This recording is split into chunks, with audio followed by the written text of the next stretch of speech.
black preachers who are racist in their hearts.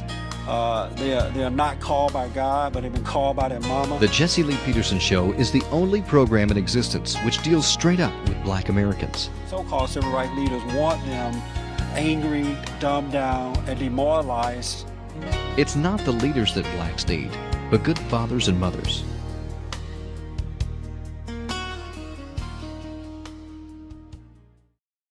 Welcome to the show. My name is Jesse Lee Peterson. Thank you so much for tuning in. I do appreciate it. Let me hear from you as well. We're going to put up my website and email address and all the good stuff so I can, so you can contact me. You know, God said that He's going to turn the children back to the fathers and the fathers back to the children. And so today we are talking about the man and woman relationship. It is the most, I think the hardest thing for men to deal with today is the woman. Most women, not all, are out of control. They have been taught that they are not responsible for their actions, and they're protected by the courts. And so today we're talking with fathers, husbands and fathers who have gone through a trauma with their wives or ex-wives. I appreciate you guys coming on. Thank you so much for it, all right? As I said, we want to have an open and honest dialogue about the man and woman relationship and talking about what you guys have gone through already. To my left is Samuel Norris, and this is his son, Rashad Scott. To my right and all the way over is Dwayne Holmes, and Dwayne's son will be on with us as well. Yeah. Pastor James Artenis. Right. Thank you for coming on. Thank you. And Mike Davis. All right, I appreciate you guys, all right? We want to jump right into it because time goes by really fast. How many of you are married now? You're married? Yes, sir. Really? And how many have been married? You've been married, okay. More than once? More than once. How many have children? Okay, just for the records. Okay, yeah. We all have children. Samuel, yes, sir. You've been married more than once. Yes. How many times?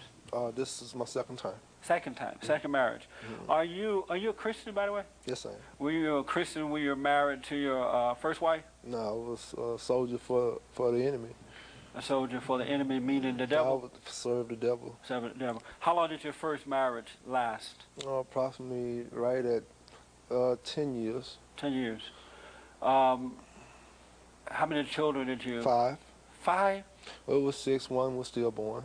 Wow. I think it was due to drug use. And so why'd you break up with your wife with 5 children?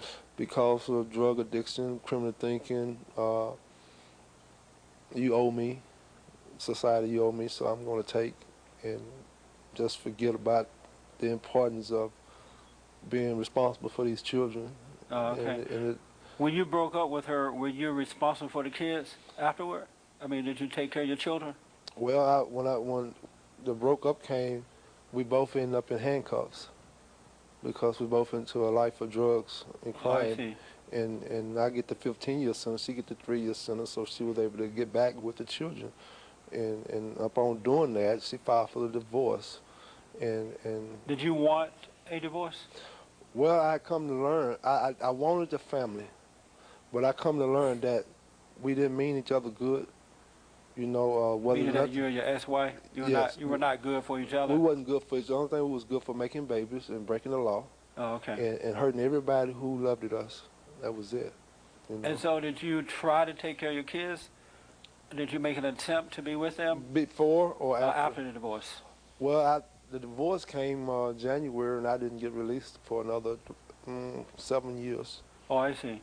And here it's about 29 months now, and I have been doing the child support thing and all the extras that I can when certain events come up, like, you know, the little activities they have, the extra needs that the court hadn't ordered. But for us to communication and trying to establish a relationship, it hadn't happened because she's a mad woman. A mad woman? A mad woman. Mad at you or mad at the world? She's mad at me. And why is she mad? She was so mad at me to the point she kind of reprogrammed the children.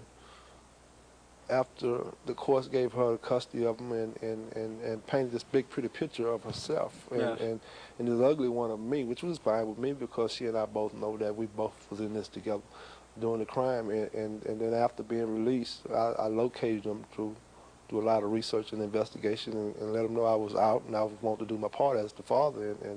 And I did that, and then she was looking for that same old man. That same mentality, you know. Oh, I see. She couldn't understand that something had happened. Being So she incarcerated. had not changed from the old ways? Never, not to this day. Of using drugs and running around and Yeah, stuff. Okay. yeah, But you had changed, and yes, she and didn't like the the new evidence was person? there. The change and the evidence presented itself, and I mean, she just, I mean, like a hungry, mad animal, you know. The dress. Telling the kids to call threats, and you know, when as far as if I'm gonna have to file harassment or just a variety of things. The last time I was here, I was in the process of flying the oldest one down here when we talked about it. Yes. And I did that, and come to find out that, well, I just come to conclude he just was sent down to spy out.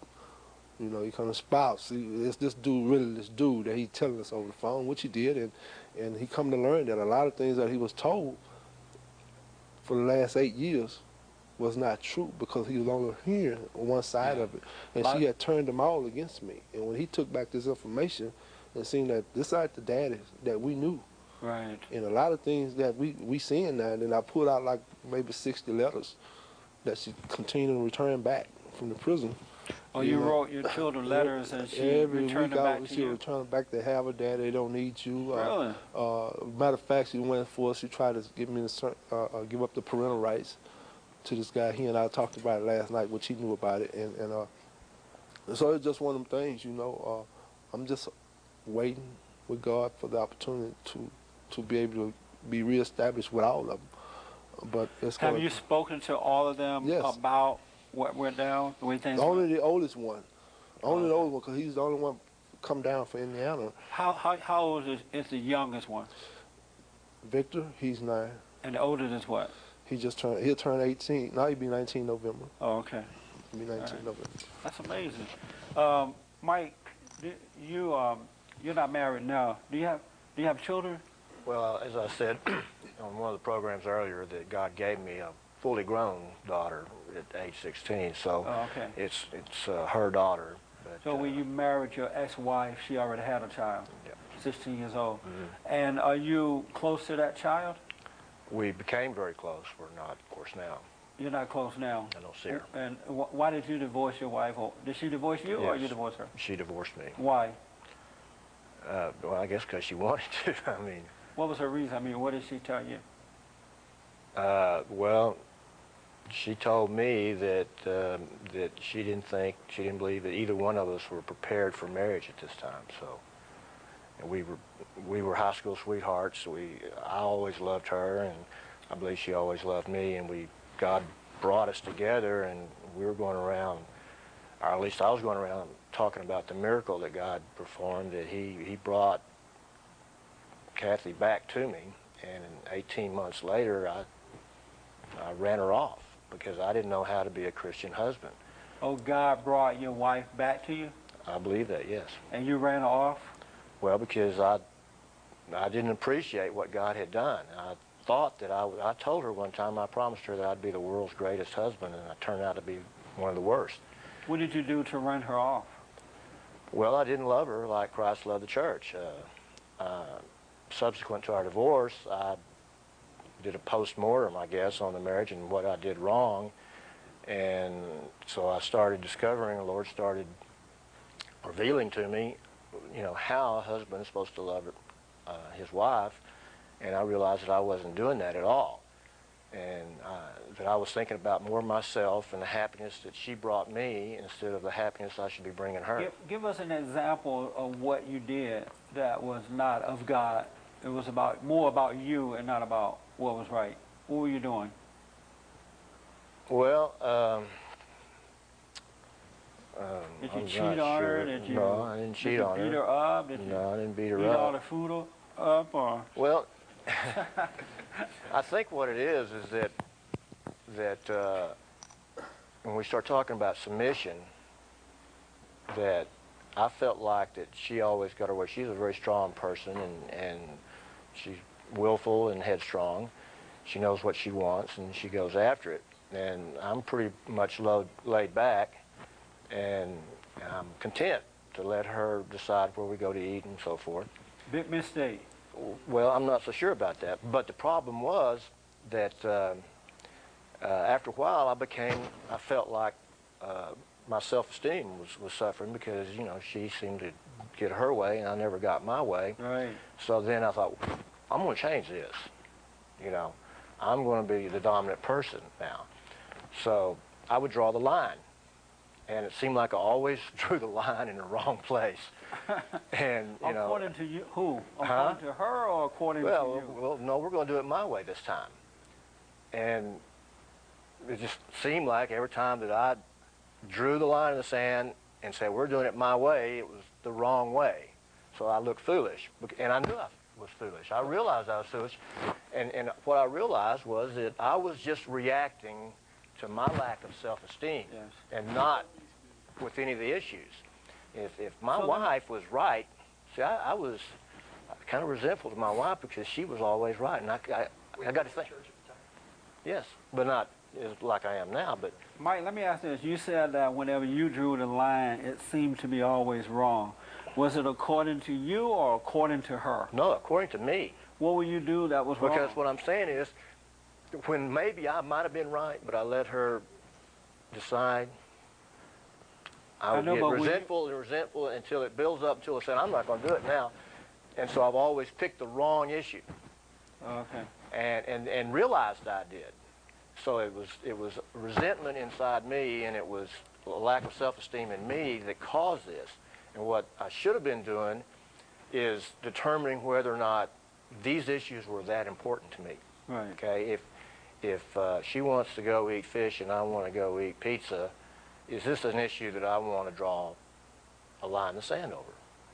You know. So let me ask, when you decided to stand up, you know, I'm no longer just going to sit back and let my wife make all the decisions. You would decide, no, honey, we're going to have fish tonight. Would she say, okay, honey, or would she fight against that?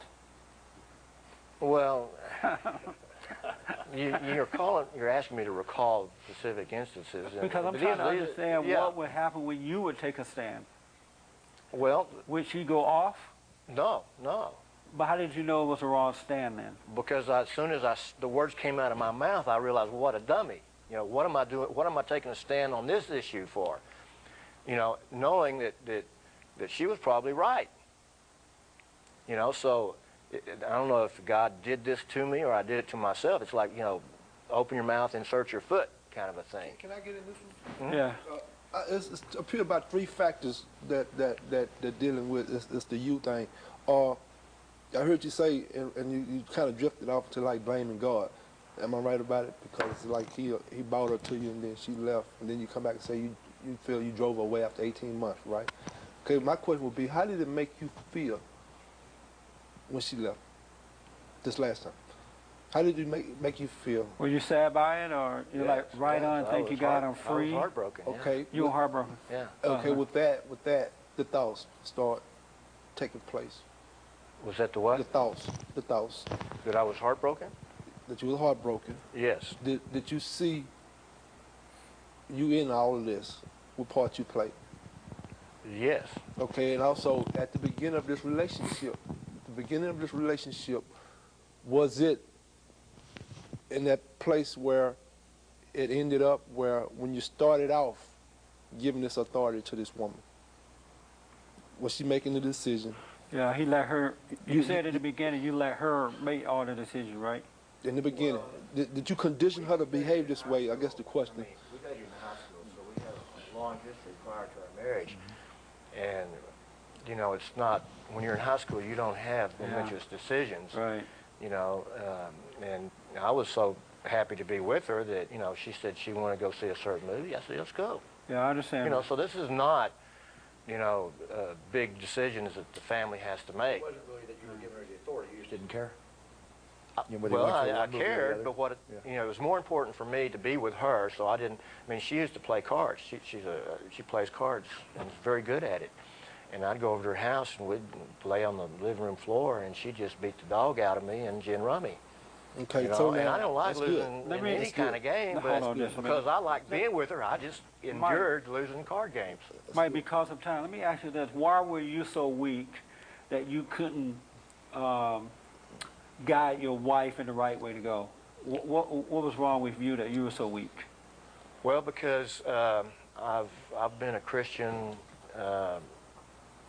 since I guess I was 10 or 11 years old. I believe that to become a Christian, you just have to believe that the Lord is your Savior. And I believed that back then.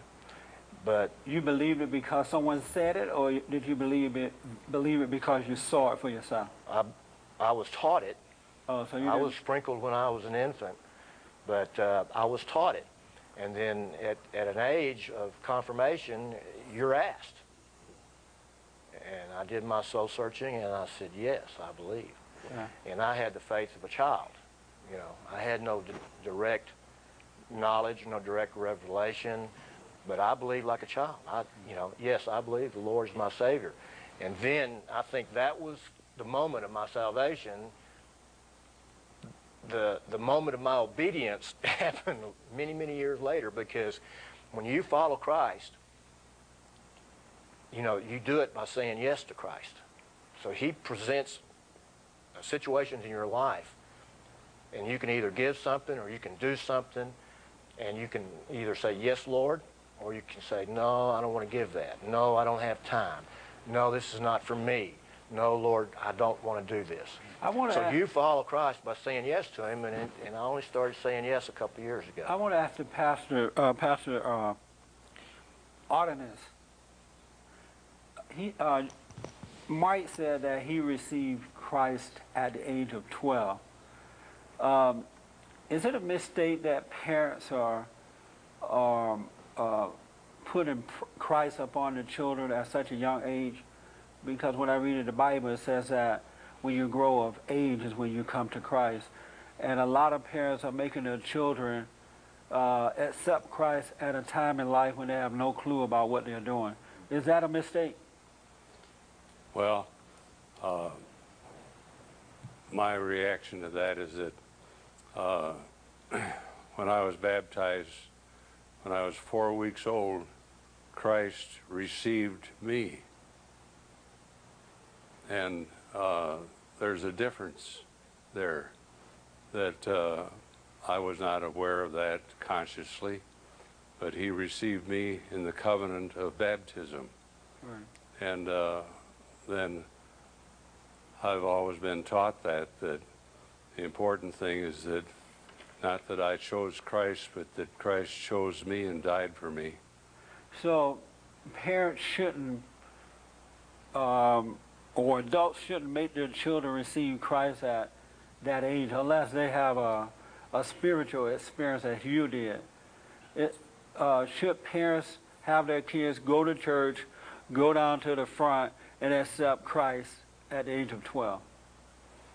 Well, again, that's not a matter in my family, not a matter of force, but it's a matter that that God loved me, Jesus loves me. This I know.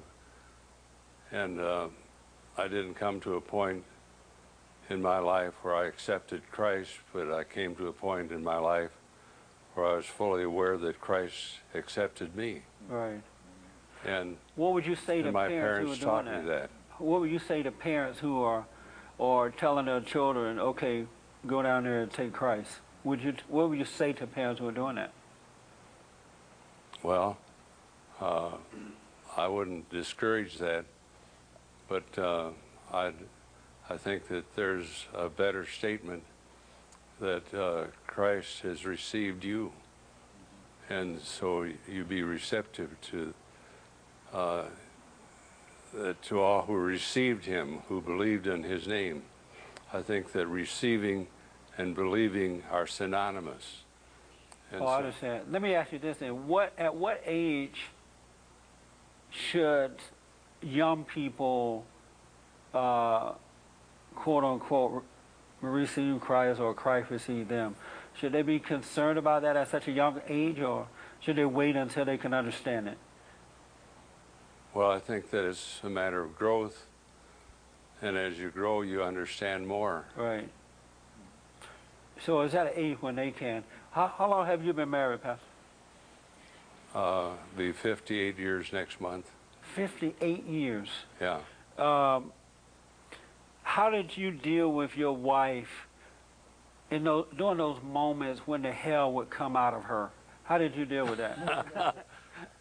Well, I've had a different experience in my home. My father passed away at my age was 4, and there were 7 children. And so there was no divorce in my family, but my mother got to be alone, and she had to be both mother and father after my father's death. And so I was raised in a home without a father. Yeah. And I had grandparents that lived to be 80 and 90 years old. And so I had grandfathers, and I also had a role model of my pastor was like a father to me. Oh, okay. That's important. Yeah, and so that was a real blessing. But then when I got married, my role model was my mother. And it took me 5 years to find out that I expected my wife to be both mother and father. And I found out after 5 years that I wasn't dead. And I should also be a father. And that her role... What was it like for you during the 5 years you didn't know that you needed to stand up and be the head of your wife? Was it hard for her? Was she upset about it, or did she complain about it? We have about 5 minutes left in this. No, she did not complain about it. It was not a disastrous thing, but it was just the fact that an awareness I should be more thoughtful. And we didn't argue about that. But she was very patient with me, and she appreciated it when I had a different attitude. So, in the beginning, were you a weak man in your marriage? No. You were not weak. I've always been a strong leader. And what is a strong leader in a marriage? Well, you make the decisions, and you give guidance and direction to the rest of the family. You're the leader in the family. What will you say to men in the 3 minutes or so that we have left here, and then we're going to continue this program? What do you say to men who, when they give those decisions or make those decisions, their wives don't want to obey? Most women don't want to obey today. What would you say to those men? How should they deal with that?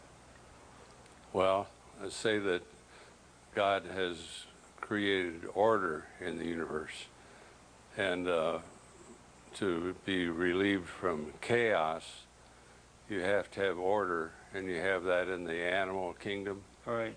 And you have, there's a tribal leader for the elephants and for the lions and the tigers, and man cannot live without order. You have to have order. That is so true.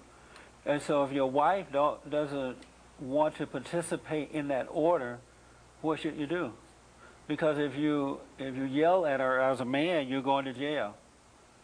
You're not even allowed to raise your voice nowadays for the most part. So what should men do when they're marrying these women who don't want to obey or don't like that order? How should they handle that?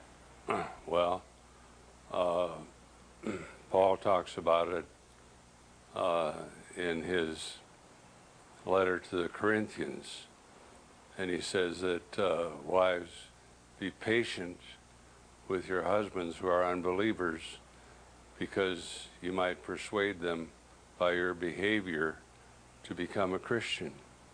And so what you have to do is you have to... But most of the time, Pastor, the women are unbelievable. Unbelievable. Yeah, that too. believers. Even though they go to church, they lift up holy hand, they quote the Bible until the cows come home, they are mean as hell.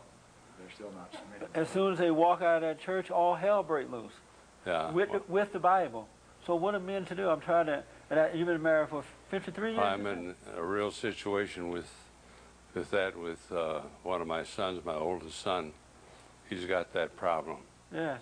And I told him last night to be patient, and that Paul tells us how to pray in Philippians, in nothing be anxious, but in everything by prayer and supplication, let your requests be made known to God. And then the next thing is he tells us how to think, whatsoever things are lovely, whatsoever things are good report, whatsoever things are noble, whatsoever things are true, think on these things. And so you don't have any control over the other person. You only have control over your own behavior. And so my idea is that So when your son, take care of yourself, don't lose your own stability. yeah. So what you're saying to your son is when your wife is acting that way, just don't get angry at her.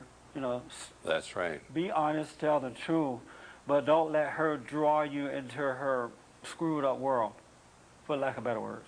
That's right. Yeah. Because then you're just going to have chaos, but you got some chaos anyway, but you've got to Pastor, watch out for yourself. that's right. You know, we're out of time. I can't believe 30 minutes went by that fast. It's 30 minutes up already. That's amazing. See, we're going to have to speak faster next time, right? We'll be back. We're going to keep going on and on and on with this topic. Thank you.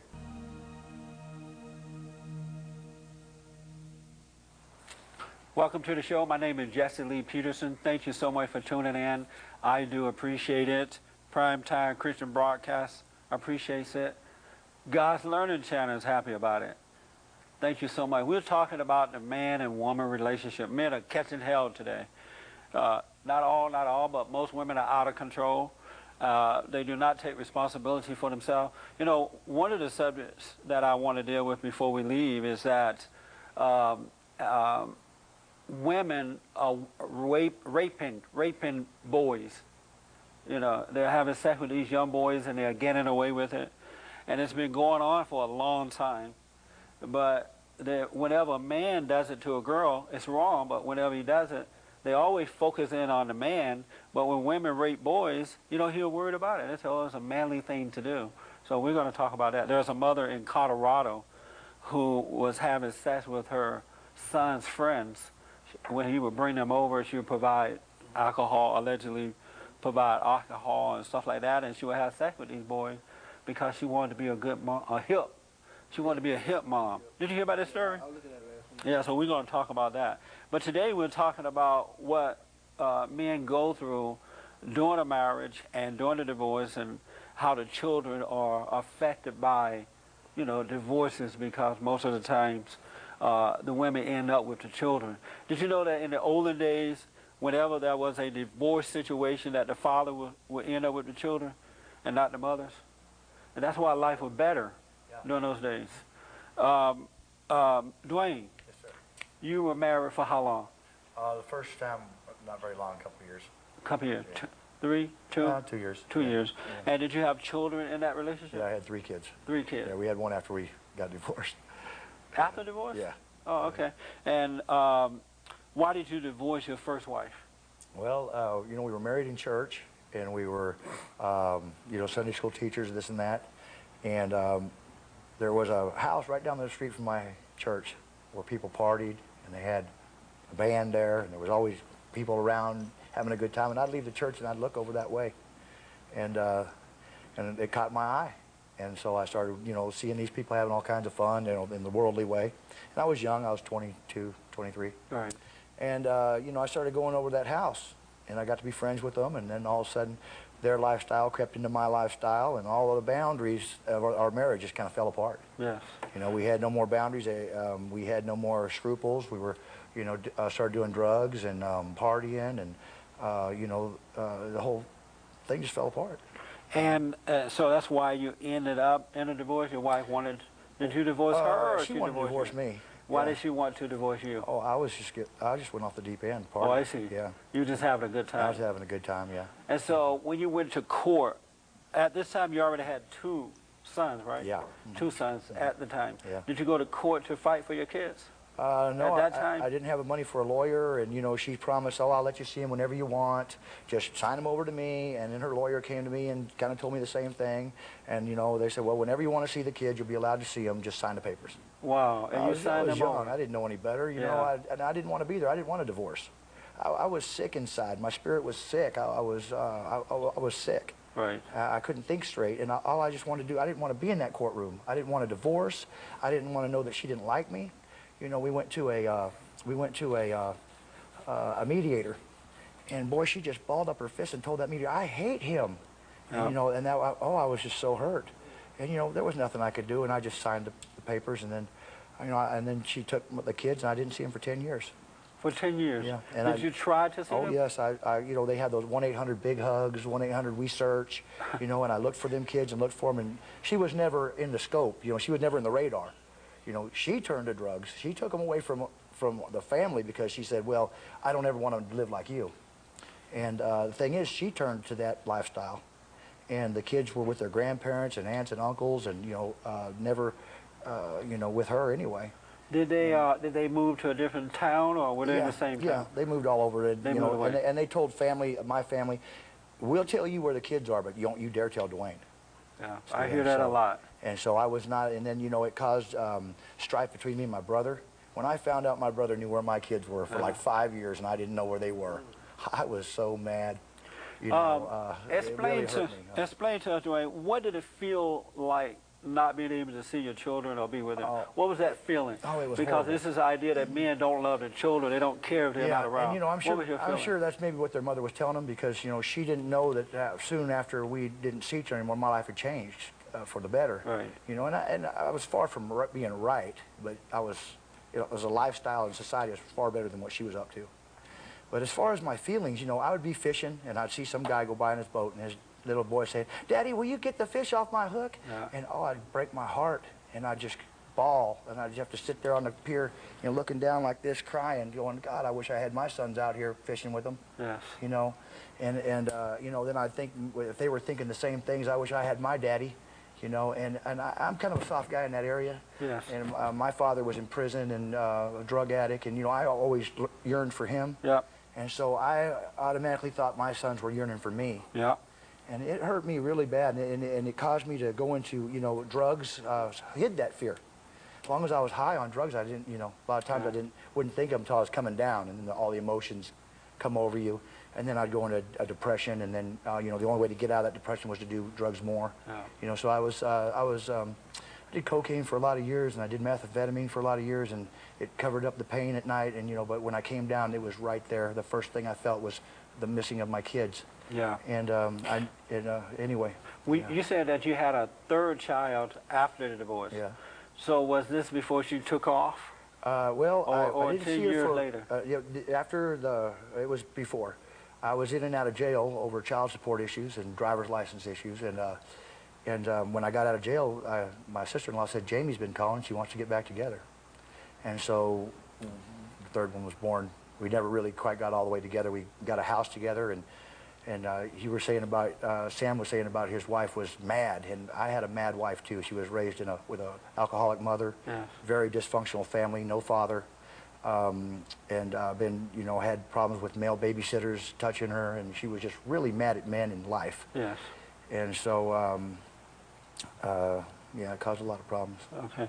I want to ask Rashad, your father left at what age? Well, they divorced at what age? What age were you at the time? My mother and father weren't never married. Oh, okay. They were just, teenage sweethearts. And, they were both young. So this your dad? This Sammy is my your dad. father. Yes, so he was never married? No, sir. Are you by his first wife? My mom? No. Were you? No. They were never married. See, black people don't get married, so it kind of confuse everything. We have our children out of wedlock. Yeah, that's what we do. So we just got screwed in the neighborhood, But so, which one? Okay. Let me help him out. We was just teenagers. Oh. His mom and I? The first wife? No. Never married. Another woman. We was just. Oh, he was two- with your mother, but not married to her. Right. We just. The one with the 5 kids children. Trying to be doing grown folks things, and you know, and he just happened to be caught up in Okay. teenagers doing grown people. Let me get something straight, though. So, Rashad is not by the woman that you had the 5 children with. No, he's the firstborn. By, oh, I see. He's the first. And the other 5 come from that marriage. That's terrible. That's bad. Isn't that terrible? That's bad. This is what's going on in the black community. Yeah. We are not get. I have a son that I fathered out of wedlock when I was 18 years old, and he went through hell. I was born out of, well, my mother married my stepfather before I was born. But, so you're about Girlfriend. his girlfriend. Right. And so what was it like for you growing up without your father? Well, like you just asked, I grew up without my father, but by the time I made 5, my mom had got married. You know, she married a guy. He was a supportive guy. You know, he took care of home. He just, I guess, didn't know how to be a father figure. Yes. You know, I mean, only thing he really knew how to do was just take care of the bills. But as far as learning how to be a man, Right. Mom can only tell me so much. Right. Then I had the dudes out there on the street. So your stepfather, were you close to him at all? No, sir. Not at all. Did you want to be close to him? Well, by body language and, you know, constant bickering and different things going on, With he and your mom? everybody. I mean, oh, okay. You know, I mean, neither one of us, I can't speak on his behalf, but Right. I never even just really just tried to even interact with him. You never tried to be close just to really him? get close to him. Oh, okay.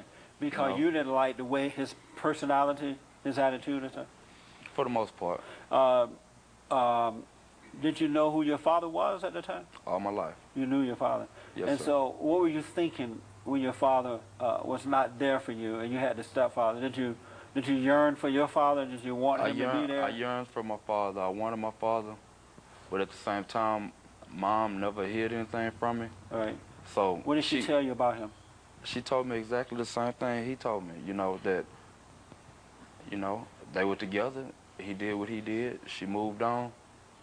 You know, and then like he told you at the beginning of the show, he had his issues going on. Right. So it was like an 8-year separation, and then on top of that, you know, him doing this thing, being a young guy, you know, the things that us young guys go through. Yes. You know, running the streets and, Did you ever see him at all growing up, your dad? you know, on and off. On and off? Was he in the same neighborhood? Or was Well, in the general area, Oh, okay. as And far so, as I know. So, what did it feel like for you not seeing him? Were you, I mean, describe what you felt. only when I thought about it. It wasn't a constant thing. Right, I understand Because I had to condition my mind to, okay, mom is gonna tell me everything I need to know. that. Right. Because her husband wasn't a father figure. So I put wondering what my dad was out of my mind, and you know, like I say, when the thought crossed my mind, I wanted to know what daddy was, why Yeah. daddy wasn't here. Me too, I went through the same thing. You know, but then as I got older and the streets engulfed me, I see what daddy was. So you started living the same lifestyle that he led? No, that I he was led? living my own lifestyle. It just happened to coincide with his lifestyle. That's what I mean. But you didn't know it at the time that it Right. was the same thing. I understand that. Yeah. Yes, sir. Did you think that he loved you or no? I mean, I didn't question whether he loved me or not, because, I mean, I'm a father, and I love my son regardless. It was just, at first I wondered if he loved me, but then when I understood when I understood what incarceration was, then I understood what reason he wasn't there, Right. and then when I understood how long, I got a better picture of it. So then I wanted to know my father, Right, I understand that. you know. Did you, what was life for you? Were you in gangs or were you Well, in the streets and you all that know, kind of stuff? I was born and raised in a house full of women. I'm sorry to hear that. No, That's it another thing, was a good thing though. That is not good. I mean, really, I used it for what it was worth. Yeah, but it's not good for you. You're yeah. right about that. Yeah. The worst thing, well, not the worst. There could be worse. But next to the worst is for boys and girls to have to grow up with a house full of women. Grandma, her mama and cousin mama and all that kind of crap. It's not good for you. Right. And a lot of men, especially black males, have been treated that way. That's not a good thing. Yeah. What was it like for you growing up with a house full of women? It was lovely. Lovely in what way? You got away with what you want to do or something? No, it's not that was it. It's like I was the firstborn in the family. They spoiled you? They spoiled me rotten. That's terrible, man. Yeah. Isn't that terrible? And not to just cut in, but that I see the effect of that. Yes. Like how? Give me an example. It's like a part of the masculinity, the manhood was wrong. That's right. It's you know, it was more of a codependency. It's like they robbed him of independent. That's which we right. talked about 2 o'clock this morning. Right. And You are so right about that, man. and it robbed him of it, and it crippled him to the point where when we finally got acquainted and got to know each other, every time he got in the bind, something simple. And I'm gonna just recall something simple. He in Houston, I'm in Colorado City. My baby needs some Pampers. Will you send me some money? Now you want me to take $25 to send you $10 for a bottle of Pampers. That's right. But now, see, his resources is running out with the women's now. That's but see, right. they condition him. Yeah. We're gonna They carry this feminize load. him. Yeah, and see, that's that independent, that masculinity that they robbed from him. And I thank God that he's sitting here with me today, you know, on this issue right here. Have you noticed too that black guys, and not just black guys, but it's happened to others, they're wearing earrings and ponytails and they're very emotional, very insecure. That's because they've been raised by women. That's the nature of a woman. It's not the nature of a man to be that way. Men, masculinity is their power. You know, is what attracts women. Not to soften themselves down with earrings and ponytails and baggy pants and all that crap. Tell us quickly about your lifestyle. What kind of life did you live growing up as a result of your father not being there and all that? Well, like I was saying earlier, it was those guys in the streets. So everything that I really learned what I thought was about being a man, I learned from the guy standing on the corner selling drugs and drinking 40 ounces. Yeah. So I learned how to disrespect women real bad. Yeah. But at the same time, the way mama and granny raised me, only time a woman get disrespected is when she done upset me. So I didn't walk around grabbing my Johnson, telling her. Right. When she made you mad. Only when she made me mad. What would you do when she made you mad? I get very foul mouthed. Oh, you talk dirty? I don't touch women. Raised up in a house full of women. Yeah. So You just you just curse them out and stuff? I can with my mouth break a woman down, you know. Oh yeah? When you say break her down, what do you mean? I mean, you know, make her furious, make her hot, make her do something probably, you know, just out of the ordinary dumb. Yeah. You know, I mean, I understand what you're saying. sometimes it's like a bunch of words running together and I can't put them together, but if you be patient with me, I can explain it to you. Okay. You know, the women, from the way I was raised and the attention that I got from the women, you know, I learned how to talk to women. So you a better woman than the women are? No. Meaning that you know how women think and feel and you know what to say to them to get what you want from them. But I don't use it. I'm sorry? Yes, sir. Yeah. Most men do. Yeah. Have you noticed that? Most men who have been raised by women, they are better at it than women are. They can manipulate women Yeah. well. They know what a woman feels. They know what she thinks. They know how to lie to her. They know how to bring her up and down because of that nature that they have. They have that identity of the mother inside of them, and they know what women feel. Isn't that true? And that's because the balance wasn't there. Right. Yeah. You know, so- even though the man, the stepfather was there, that part was lacking. Yeah. So all the attention was given to this. Kids How did- don't want to listen to a stepfather. No, they don't like step parents They at don't all. respect him, Very they don't few. like him. I didn't like my Mama, stepfather either. They just don't like it. Even if he's a real good guy, he's never part of the family. That's right. He- Let me ask you this because of time. I'm so sorry. I'm sorry to have to rush, guys. We have about 5 minutes left in this half hour. So you knew how to manipulate women with words. Right. You wasn't physical, but Right. you used words. Right. And how did you feel about that? I mean, when I did it, I felt like it solved my problem. Each time I felt like it solved my problem because here I'm with a smile on my face that she go toe up. Yeah. But in the end result, I got mama, sisters, and aunties. So I mean, it just really, all in all, I mean, at the end of the night, I'm still like upset because what if somebody was doing my mama like this? That's right. What if somebody talked to my sister like that? Was it a sense of joy to be able to manipulate them like that? No, actually, it was more of a sense of comfort. Comfort, meaning easy, a lot, comfort in that you were able to get what you wanted. And was it like a payback to them to be able to do it? No, because I've never had a vendetta towards women. I mean, women have done nothing but show me love all my life. Yeah, but maybe you have a vendetta and you don't know that it is. Is that possible? Probably so. Because you would have to hate women in order to manipulate them like that. To just, you know, take advantage of them. Isn't that true? True. Yeah. I want to ask you this, then I want to go to your son, James.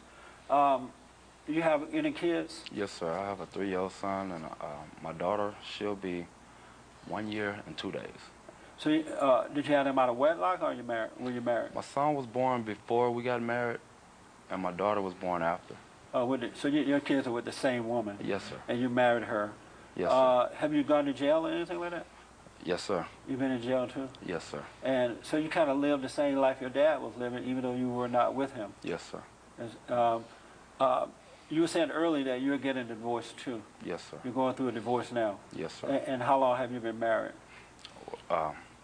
Under 3 years, my son, well, right at 3 years, my son was born in October, and we got married in May. And why are you going through a divorce now? Because we're not for each other. Meaning what? Together, we'll destroy each other. And I feel like separate, we can progress. I know I can progress. Right. But not with her. But not with her. But do you realize that your children are going to go through what your father went through and what you've gone through, and now they're going to go through the same thing? Do you realize that? To a certain extent. My father wasn't able to be there, you know. I'm out. I'm roaming the land free, so I can make it my business to be a part of my children's life. Will she let you be with them once the divorce is done? Yes, sir. Are you getting that in writing from the courts? Well, I haven't gotten it yet. You should get it. Don't you My recommend you get experience it? is you should get it. Yes. I Don't trust them when they say absolutely they- do not trust her. Yeah, when she says, I'll let you see them kids, if she hooks up with another guy, he ain't going to want you around, and then she Insecure. don't want to upset him, so they're going to shun you, and or I'm not saying not all that this happens, but Yeah. it's very common. And that's true know. for the second time, because I just told you concerning the divorce decree. While I was incarcerated, the state of Texas would personally divorce you for that woman and give that woman the custody. That's You remember right. I told you about the fine print? Where she had the judge to put in their fine print? Don't nothing happen without my permission. Yeah. And when I got out, I couldn't believe I had to take a trip to Houston, go to the clerk office and get it and see it myself. They were telling me this on the phone. And that was signed by the judge, handwritten after the decree, a special note that this was, and I'm like, that was the deal. You signed the papers, and I'm not trying to take you from the children. That's right. And I went for it. And I went on, signed the notarized, sent them off, and then when I finally get released, I need to see them. I want to call them. I need to come down there. Or I need to get them ready. I'm going to send for them. It ain't happening. Yeah. I'm saying, well, that I'm wasn't telling an you. agreement, Make sure it's And in then writing. you don't have no rights either. Not a right. I would call the courts. I would want to know where my children were at. Oh, they want the child support, but we ain't going to tell you where they're at. Yep. Isn't that You know, terrible? Yeah. Same thing with me, brother. And Same the thing. state wouldn't have had to pay any child support if they'd have just told me they were that. I would have took them, and I've never asked for child support. And I've had it for 5 years. Pastor, we have about 5 minutes left in this 30-minute show. It's over, too. Women who keep the children away from their fathers, are they evil women? Well,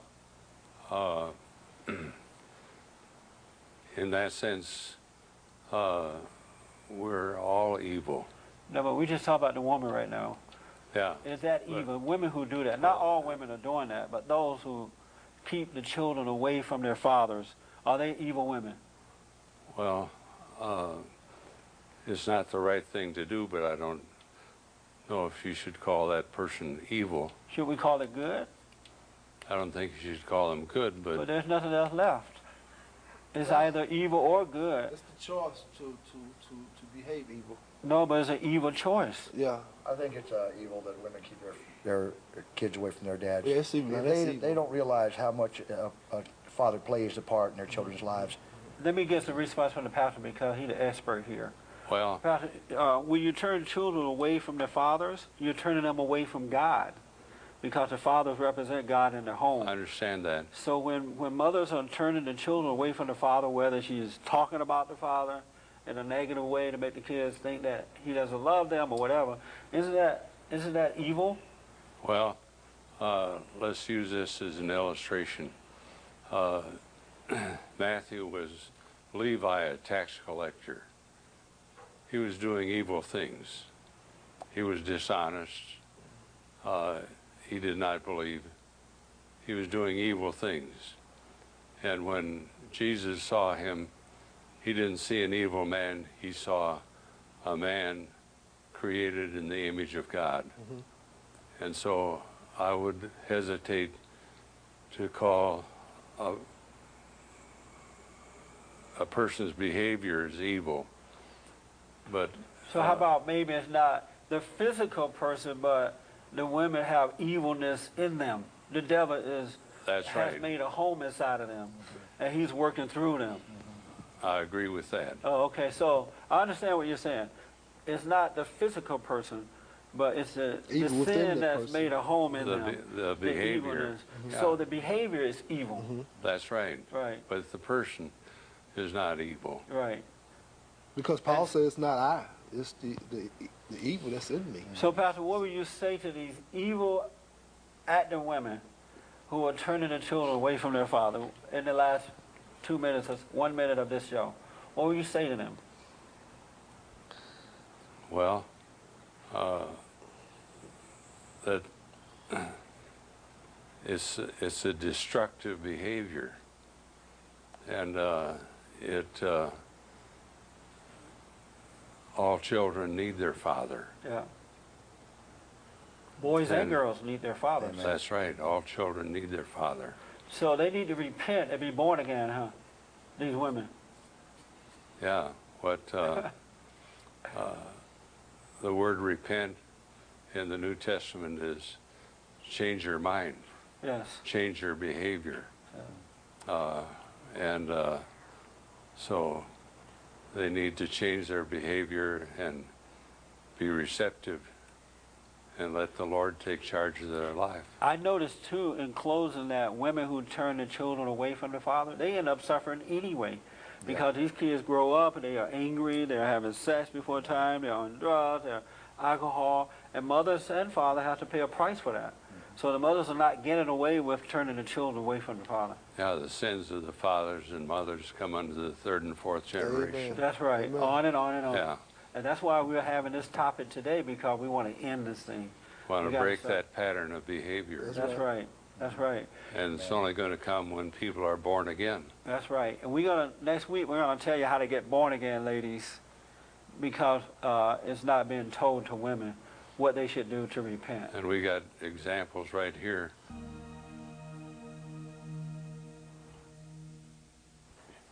Welcome to the show. Thank you so much for tuning in. We are doing a town hall meeting or a discussion about men and women relationship and what happens to children when mothers turn the children away from the fathers, boys and girls. Also, the fact that the courts protect most women, even when they're wrong. And hopefully we'll start a movement where men will stand up and insist that the courts are fair in their decision making. And so that's what we were talking about here today. I want to start out with James. James, right? Yes, sir. And James, you're the son to Dwayne. Yes, sir. Put the camera on Dwayne so they can see. This is Dwayne's.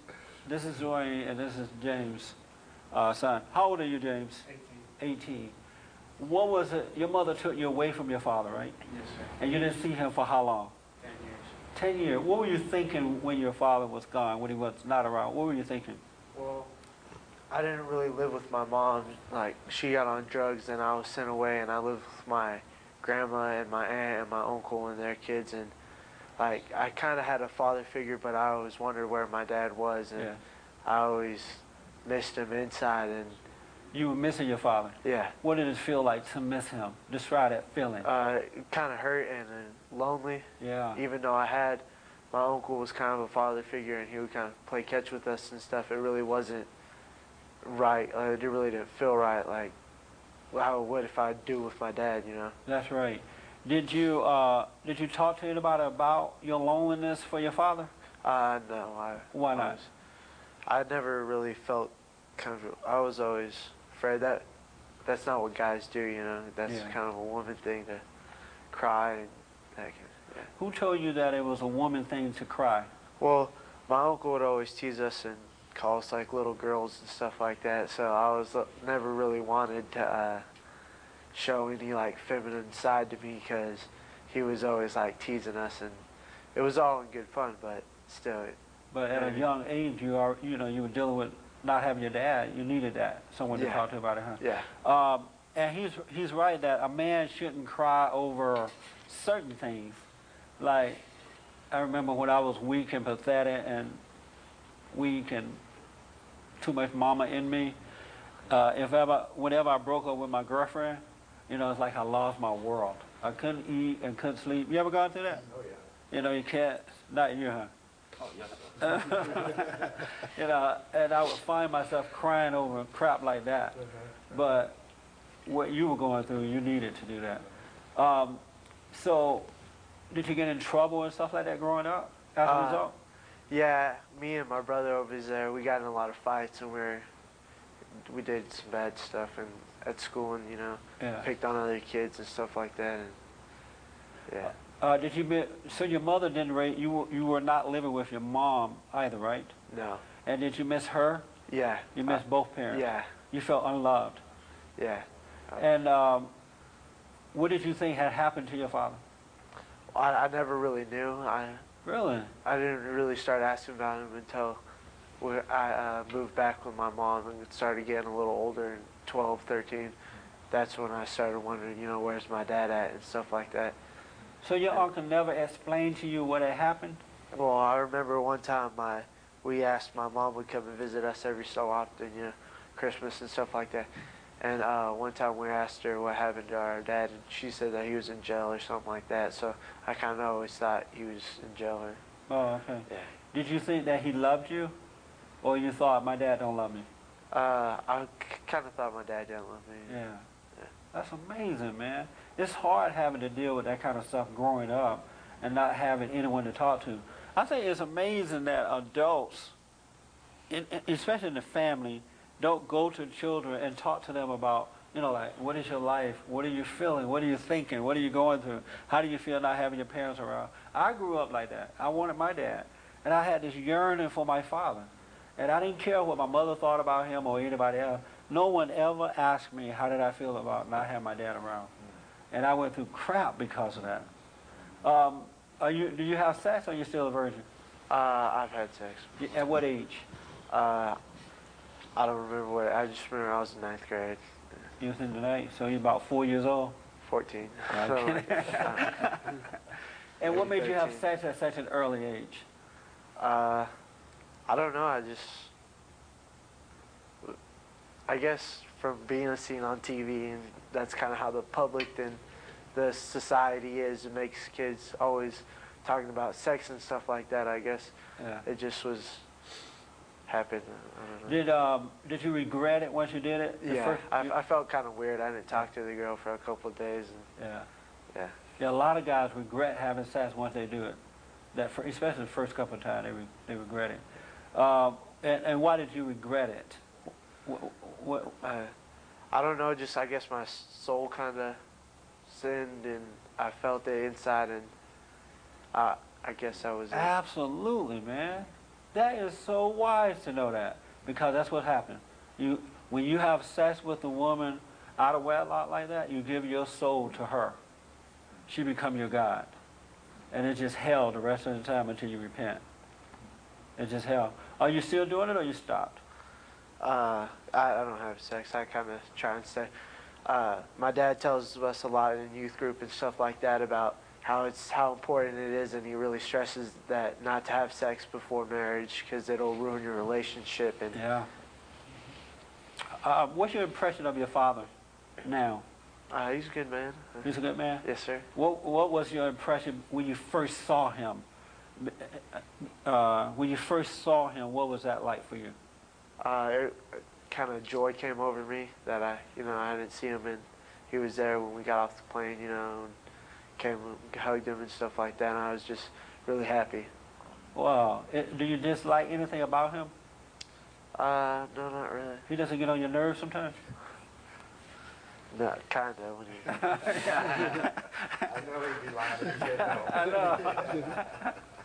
I know. Your father is into church, the Bible and church. How do you feel about that? I respect that, and I think it does set a good example for us, and I try and follow his example, and I take pride and joy, and I love going to church, and anything they ask me to do, I'm always glad to do it. And one quick question, I got to move on to the other guys.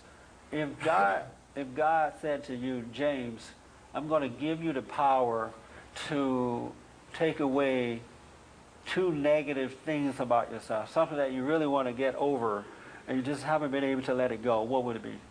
I'd probably want to have my parents stay together, all my life, and be brought up in a good home.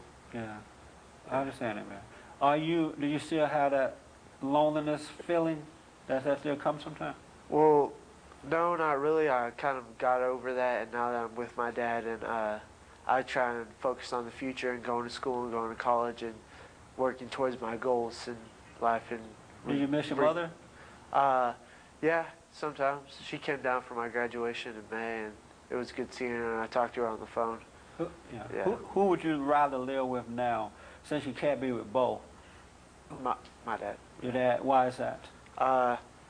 I think he pushes me more, and is better there as backing me in what I want to do and going to school and staying in school and keeping my priorities straight and stuff. And I don't know if it would be the same with my mom, which I can't say it wouldn't be, but Right. I'm just saying right now, I like where I'm at. Well, That's she's good, told me man. it wouldn't be. Yeah. She told me if they lived with me, they would not be the same. Yeah. I understand that. Rashad, what was your impression of your father before you met him? Before I met my father? Yeah, before you guys got back together. Well, The last time you saw him before you got back together, you were how old? I don't know, but I wrecked this Delta 88. You wrecked this Remember Delta that? 88? That's a good way to pay him back. Yeah, I thought that's what it was. What was your impression of him beforehand, before you saw him, before he came back into your life? Talking about this last time? Yes. All these years when All I was these waiting years. on my daddy. You were waiting for him? All my friends that never met my daddy knew my daddy when they saw my daddy. Oh, yeah? I always have waited on my daddy. You knew one day you would be with him? I waited on my daddy. Did you resent him at all because he wasn't there? We talked about that, It's not resentment, it was hurt, and there was a lot of questions, and, it was, I just let him know that, like in his son, the question I was gonna run across my mind, where's daddy? Yeah. Well, I gotta deal with this guy, with my daddy. That's right. But at the same time, don't mistake it, because in the end, now that I'm grown, hey, my stepfather's not that bad of a guy. It was just that I knew he wasn't my father. That's right. Absolutely. I missed my father, and I never got to know my father. So. And you had a longing for him while you were growing up as well, right? Yeah. Like a missing a father on the other side. Well, not a missing, a wanting A to know. longing, yeah. I can't miss my father if I don't know my father. I can want to know my father and get to know my father, but I can't miss him if I don't know him. Yeah. So yearning for your father, describe how you felt. You yearned for your father. Yeah. It's like an emptiness or It something. was an emptiness, and Yeah. it was at the time, even though I was like 12, 13, 14, all the way up, it was like my stepfather liked to fish. From what I understand about what I was always told about my daddy, hey, that was everything that I wanted to do, even though it wasn't right. Yeah. I wish I could do that with my daddy. Yeah, I wish Yeah. because if my daddy anything like they told me that my daddy was, then everything that I'm doing, hey, he gonna be right there with me. Yeah. I ain't gotta worry about you being my friend. That's right. My daddy gonna be right there with me. That's right. I What ain't was have to answer to nobody. what's your impression of your father now, I'm proud of my father. and why? because my father, just like myself, I was born in South Union, and from what I know about my father, and they always have tried to tell me as much as they could about my daddy, the good and the bad. Right. And from what I know where he come from, the things he done been through, the losses, the gains, the what we call getting over and all that there. He went through the system, you know. And look, my daddy on TV, and I'm sitting next to him. Yeah. I'm proud of my daddy. If the court, I know this is a big if now, it did not happen, but for other mothers who are out there and fathers who are listening or watching this program, if you had the authority to tell the court which parent you wanted to live with, would it have been your father or your mother? Well, that's like Now a that you diverse. look It's back like a on it. diverse question because Yeah. you know, the times and with the times and then the things that were going on, it was always fluctuating events. You know, I mean, one time I'll be happy and I'll be like, yeah, and then another time I'll be like, I wish I was with my daddy. But now that I'm grown, being with my daddy, we probably would have blew up somewhere. You know. Yeah. So, to answer right now, I can answer the question and tell you honestly, if I had that choice, knowing what I know now, I would have been with my mom. Because of the way he was living and stuff? Yeah. Oh, I understand. I mean, it's no secret, Right. you know? I agree. I understand that. If I ask you the same question I asked James. If you had the power given to you by God to change 2 negatives about yourself, what would it be? February 12th, 96, I would have went to school. You would have gone to school? I committed a crime. I would have went to school.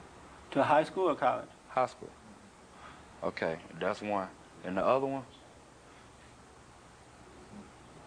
So instead never of going really to gave school that day, you stayed away and committed a crime? I stayed at home and I committed a crime. What'd you do?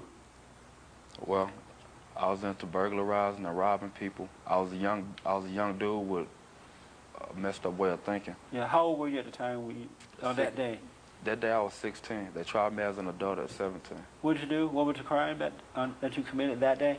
Oh, I had a whole bunch of firearms and stolen goods and everything else that come along with the drugs. Oh, I see. Yeah. Let me ask you a quick off-the-subject question. I don't want to get into it because I got to go to Jacob, and he's excited and waiting, can't wait to speak.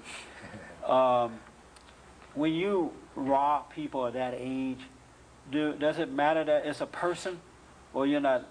Do you feel anything for that person, or you just want what you want and it doesn't matter? You want what you want. And I mean, it's really like the answer is a universal answer, really, because it's already understood in your head. If you're going to point this gun at this man trying to take his cash, you already know that it's not guaranteed that it's going to go the way you planned it. 90% of the time, it don't go the way you planned it. So that's the reason so many people end up hurt, shot, or dead. So with that understanding, it didn't matter. Oh, I see. So when you rob someone, you already have your mind made up. Whatever happens, happens. Right.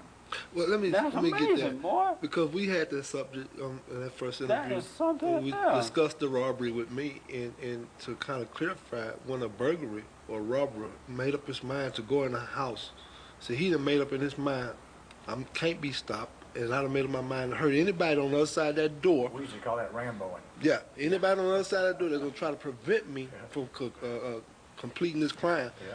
they subject To be bodily this crime. harm. Were you, because of your situation, your family environment, the way you were raised, did you feel like a cold-hearted person, or? No, and you know, it wasn't until I was in the Texas Department of Criminal Justice System that I realized that I was actually a dangerous person because I was doing it for fun. I lived in an $80,000 house. I didn't need for nothing but my daddy. But that didn't have nothing to do with what I was doing. Wow, that's amazing. My mama wasn't smoking drugs. My mama wasn't running the streets. Now verbally, I got blasted in my ear a lot. But physically, I didn't really just have to want for anything. Everything I did. What made you do it then? What made you, your anger, or what made you go rob and become a criminal? There's no answer for it, really. Was it like a status symbol maybe for, you know, to Status. show that you were somebody on the streets, that, you know, you were, I mean, I'm a hardcore, how you carry yourself, You know, that's how it was for how me. you carry yourself is your reputation. And yeah. as you see, I'm like a fun-going guy. I don't try to portray the image. But at the same time, as a man, you gotta let everybody else know that you are a man, and you gonna respect me. I mean, what you get out of that is what you get out of that, because I really don't just have a straight answer for We it. have about 10 minutes left. What is the second thing you would change about yourself if God gave you the power to do it? My more willingness to accept the good instead of criticize it. Because if it's something I don't want to hear, I'm gonna find a way not to even pay attention. Oh, I see. You block it out. I listen to you, but I block it out. I'll find a way to negotiate the situation. What kind of person are you now, right now? Right now, Yeah. What type of person are you? I'm still a fun-going guy. I mean, I respect all my elders. Do you accept criticism about yourself now? I accept it. Yeah. But like I told you earlier, I have no complex. So Do you change when people tell you the truth about yourself? if I analyze it and if it's the truth and I feel that I'm in agreement with it, yeah. Oh, you have to do all that to see it? I That's mean, a lot of work, man. it might be a lot of work, but that's how I maintain self. Oh, that's how you maintain? Oh, I understand that. Jacob, you're also the son. Oh, let me just make the point that Rashad is the son to Samuel. All right, we want to make that point there. And Jacob is the oldest son to Dwayne, and you're James' brother. How old are you? 19. 19. How young were you when you last saw your father before seeing him now? 4 or 5. 4. Do you remember being separated from him at 4? It was kind of a gradual thing in my memory. I don't remember it just being like one day I didn't see him anymore. I remember not seeing him, then he would show up at the house, and then I wouldn't see him for a while, then he'd show up again. And my mom every time would tell him to leave. Your mother would tell him to leave? Yeah.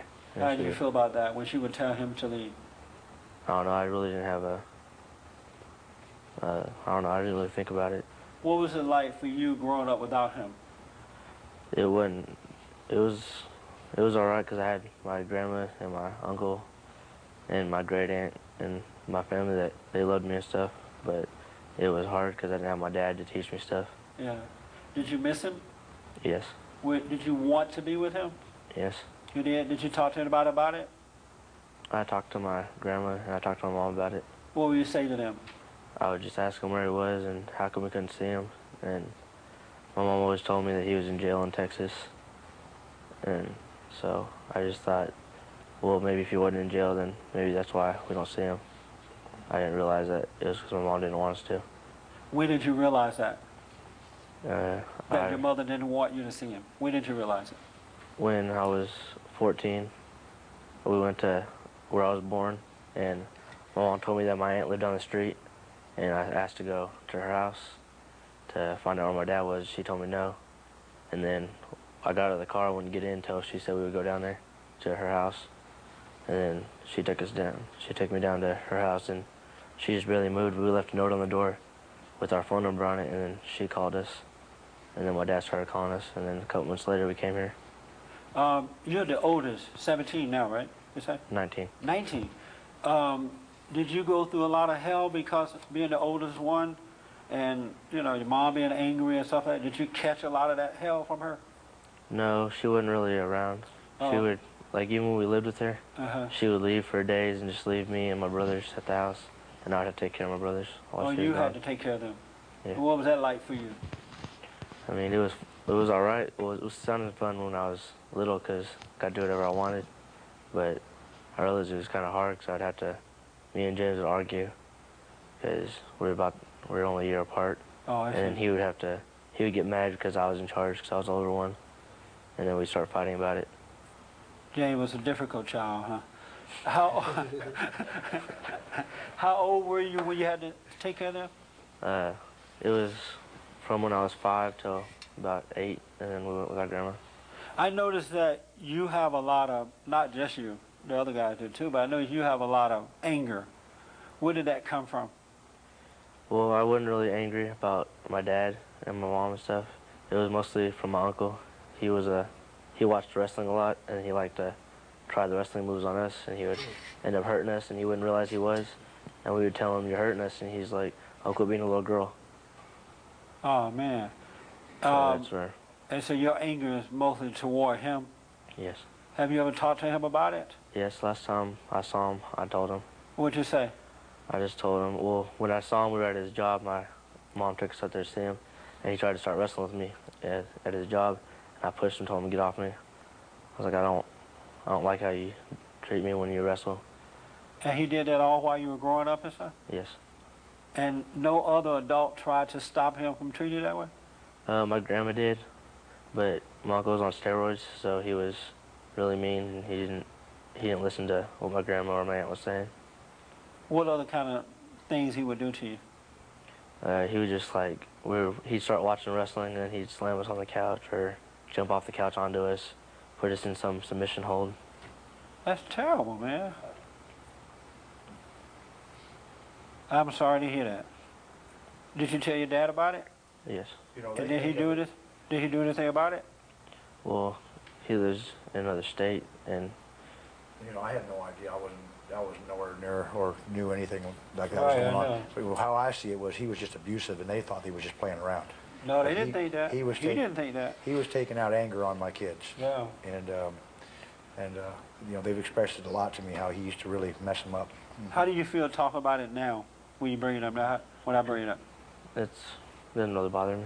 Did you forgive him? Yeah, I kind of have. You still have some anger toward him though? Yeah, but I talk to him now, and we're getting to where it's all right again. I'm sorry? I talk to him on the phone now, and he's got out of the Army, and he's straightened up, and he's doing all right now. Yeah. Are you angry at anybody else? Well, I'm kind of angry at my mom for not letting us see him when she knew that it would have been better with him. You're angry about that. Have you told her that? Yes. I didn't talk to her for about 6 months. And then you finally went to her?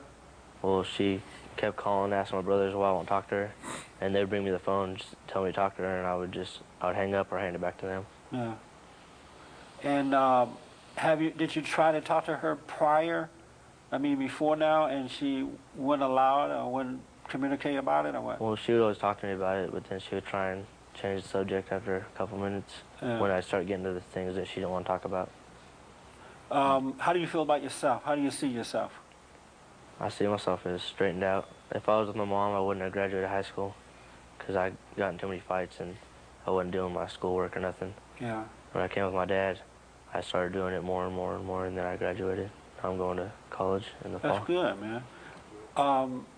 How do you feel about James now, since he was so difficult? You want to whoop him? I have my belt. We can hold him down right now. We still argue a lot because he doesn't like when we're at work and he's making a cut, and I'll take it from him and I'll do it because, I don't know, I'm older and I know how to do it a little bit better. Or if my dad tells me to start laying the tile on him to make the cuts, he gets mad because I'm doing the boss job. When it's really not, it's both of us working to get the job done. Why don't you teach him instead of just taking it and doing it yourself? Why don't you show him how to do it? I try and tell him well, you're doing that wrong, do this like this, and he get mad, think that I'm trying to tell him what to do. Oh, I see. But I'm trying to show him how to do it. James, so you make it difficult for him? No, it's not really that. I know what to do, and I've been doing it just as long as he has. It's that when I'm doing something and he's doing something else, I'll be doing something, he tries to come and do it and do what I'm doing, and it's, why don't you do what you do, and we do what we do, and if we both work together and do this, then we can get it done faster and make my dad some money. But him, a lot of time, he wants to take it as, oh, I don't really see him as, oh, I have to listen to him because I usually just do what I do. And you're a Christian, right? Yeah. And you're a Christian. You guys have to be patient with one another. That's the primary sign of being a Christian, is that you have to be patient with one another. And usually a lot of times he starts yelling and getting kind of like Jacob doesn't look like he would yell at anybody. So what? I don't know. It's got y'all pulled over, a wool pulled over your eyes, I guess. I don't know. All right. Do you love it? You love it? Yeah. You love it? Yeah. That's all that matters, man. Yeah. That's all that We love matters. each other. Yeah. We're out of time again. When I come back, I want to talk about forgiveness, all right?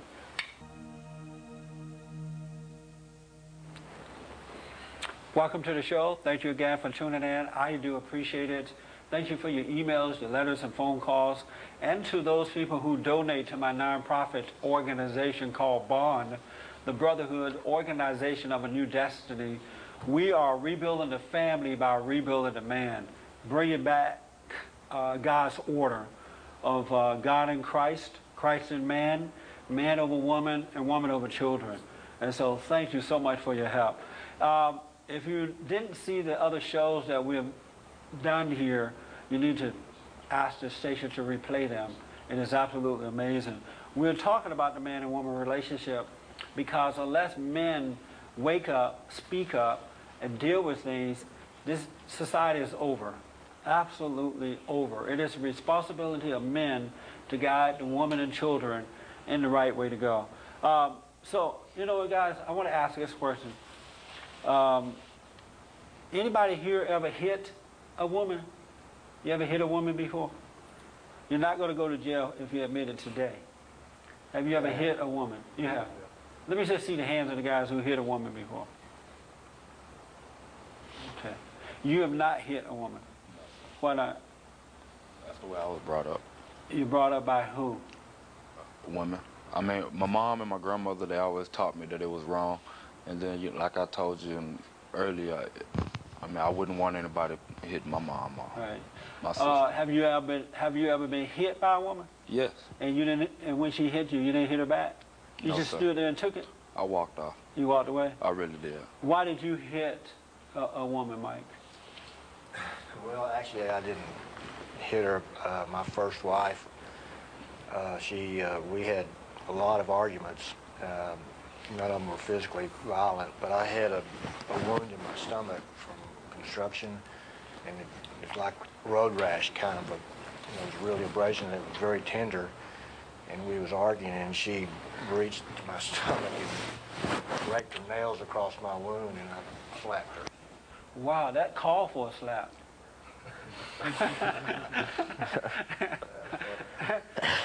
And James, you never hit a woman. Well, like I have kind of like just messing I around. but thought I've so. You look I've like never you really hit a woman. hit a girl, you know. And you slapped her. Just like messing around, not just like kind of like Yeah, that. well, why did Never you just- slap her? Oh, we were just messing around. I've never. Have you ever been hit by a woman? Actually, she hit me back pretty hard, and I wanted to hit her, but I didn't. Yeah. Do you think a man should hit a woman? Usually no, but I don't know. I don't think that a guy should just take that and keep getting hit by a girl, you know. Yeah, I agree. How about you, Jacob? Have you ever hit a woman? No. You never hit one. Why not? They've never hit me. I don't get mad enough to hit a girl. I just tell them to shut up and I just leave them alone. If they're arguing with me, I'm just like, whatever, get away from me. Right. Whatever, get away from me. When you're done being stupid and acting irate, and then come back and talk to me. So, that's good, man. So you never been hit by a woman either? No. No. Why did you hit? Well, because she could have got herself killed. My ex-roommate, they had stole his car, and he reported, and the lady who was over the auto theft division just happened to live in the apartments I lived in. So he asked me if he would leave his truck at the job, would I pick him up and bring him over there to his house, so because he was gonna go arrange to pick up his car that was stolen. So I said yeah, and not knowing that he got acquainted with the supervisor of the auto theft division. So I'm over there with him, and my car is sitting there, and my wife, she's with her girlfriend, they riding somewhere from the store, and they see the car. So by the time she take the kids to the grocery, he and I get in the car and we leave. I'm taking him on back to the neighborhood where he lived.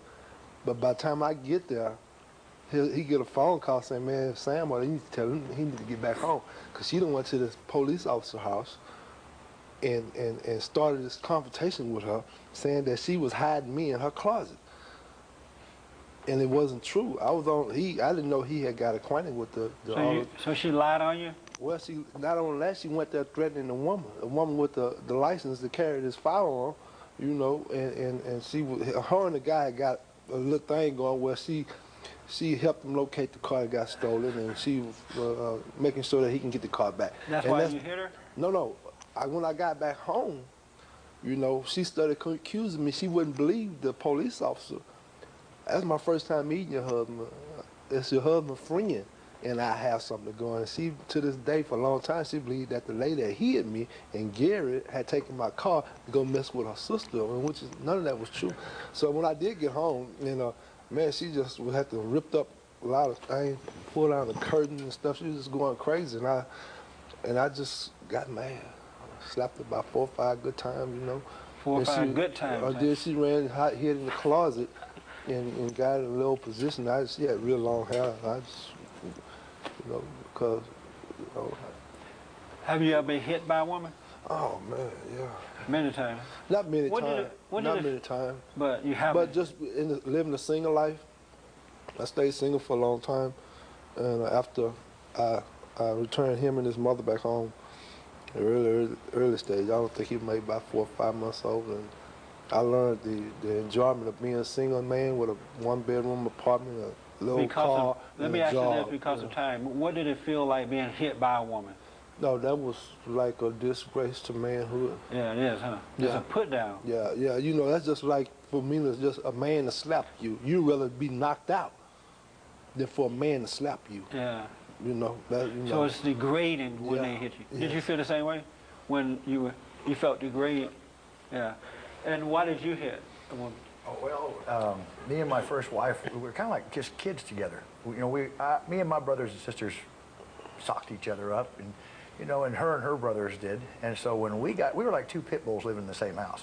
We'd walk out by each other down the hallway, growl at each other, and we'd go to it. You and your wife? Yeah. She was a very good fighter, okay? She was a worthy adversary. We'd roll around, and we just, you know, it wasn't an easy takedown. But, you know, we were young, and it was a different thing. But the last relationship I had with a woman, she would just get real disrespectful.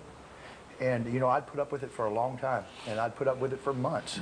When you said disrespectful, what was she doing? Oh, she would tell me I was nothing but a boy, and that I was a faggot, and that, you know, you aren't nothing, and she would just start running me down, and then she would, you know, throw things at me, spit in my face, and then, you know, after a minute, I'd smack her, you know, and try to slow her down a little bit. And then, you know, after and of course, you know, she'd hit me maybe 4 or 5 or 10 times before I'd finally draw back and tell her in the evening to stop it, and just, I just lost it and just whacked her one. And then, of course, she'd call the cops, and then I'd go to jail, you know, and, you know, there was no, Did you ever call the cops on her when she was? No, never. But a lot of times she called the cops and she went to jail. I saw that play out. Should a man hit a woman? I don't think anybody should hit anybody. Okay, but you know, there's situations like the one I'm describing with my last wife. Is it, you know, after so long of taking it, you know, how much are you going to take before you finally just, you know, just lose it? That's right. And I don't think you should ever hit them. Okay, you know, but being just, you know, we are flesh, we're human beings, and you know, we can only take so much. And I give kudos to those men that, you know, can take it forever and never swing back. But I'm a different type of guy. I'm a different animal. You know. What does it feel like when a woman is hitting you? You know. When this one would hit me, she was just, you know, I would just kind of look through it. You know, it was like, you know, you're just being a little jerk, and you know, it didn't really hurt me. It didn't hurt you. It didn't make you feel. No, it didn't hurt me physically. Did it? It didn't hurt me physically, but it hurt me in a way that, you know, how could she disrespect me so? Yeah. You know, when I loved her so much, you know, that, and I, you know, in this situation, I really didn't start it with her. She would start it with me, and you know, she would get drunk and start drinking, and you know. Sometimes she could drink a 12-pack, and sometimes she couldn't drink 2 beers. Yeah. It was really different, and she would get, and then she'd just get irate, and you know, get in my face really bad. Yeah. Mike, did you feel degraded when the woman hit you? Well, I've never had a woman. Oh, you never been hit by one? Well, I mean, I had one to scrape across my mouth. Right. Did you feel degraded when she did that? No, it hurt real bad. Yeah, I bet that hurt. Yeah. Pastor, have you ever hit a woman? Not to my knowledge. Have you ever been hit by one? Well, I've been thinking about that since we've been talking about it. And I've been hit by a woman many, many, many, many, many times. called a spanking Or your mother?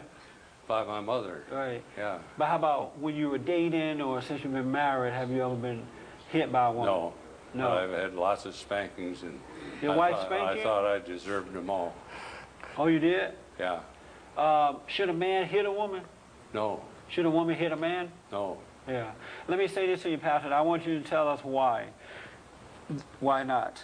There's this thing in society today where women have permission to hit men, and men are told not to hit back. I think that's wrong. I'm not for either one. I don't think a woman should hit a man, and I don't think that a man should hit a woman. But I made it known, and I said, let it be written, let it be said, let it be known. If a woman ever hit me, she's going down. She's going down because I'm not going to hit her except for in self-defense. I'm an adult, she is an adult, we have no business hitting each other. But I'm not going to give any woman permission to hit me. Am I wrong about that? Well, you don't control another person's mind. You don't have to give them permission to hit you. They just hit you without permission. Right, but now women know that they can do it and get away with it because the law protects them and not the man from her. That's the way it is. It's like that now. Should men put up with that crap? Well, I don't think that the law should hold a man responsible. I don't agree with that behavior, but I don't know. Are you aware that women have permission to hit men and men can't hit back? Did you know that that was going on? I'm not as aware of that as you are. Right. Yeah. Well, in this state, But- if a girl hits a guy, she's going to go to jail. She's going to go to Oh, jail? yeah. But you got to go into government and politics to decide whether it's permissible by law or against the law. And I think we should do everything that is possible so that it's not against the law. Yeah, I do too. Again, I don't think anyone should do it unless you're doing it in self-defense. But I think it's a big mistake, and you can correct me, Pastor, but I think it's a big mistake for society to give women permission to hit men and men can't hit back. Because what I notice is that the more that the men allow that to happen, the worse they get. You know, if you let them hit you one time, it just brings out the worst in them, and they want to do it again and again and again. And so you can't let people just do that to you. My own behavior, I've seen women hit men in my presence. Yeah. And when they do that, well, I seek to overpower the woman to get her to stop, because words won't stop her. You got to grab her and get her to stop. Yes. Yeah. I think the key, though, is if you think your woman has that capacity to hit you, you shouldn't get in within arm's reach of her. But I think that if they know that you're not going to put up with it, if you carry yourself in a manner that you're not going to treat me that way, you know, I'm going to do what's right, I'm going to be honest and fair, and if you hit me, it's going to be your last hit. I think if men carry themselves that way, then women wouldn't do it. It's just that men are so weak and just absolutely pathetic that's why they're able to do it, because the law's on their side too, but men are just weak. Pastor, what is the, one other question, and then I want the pastor to tell us how to overcome, how men should overcome anger and how women should overcome it too. But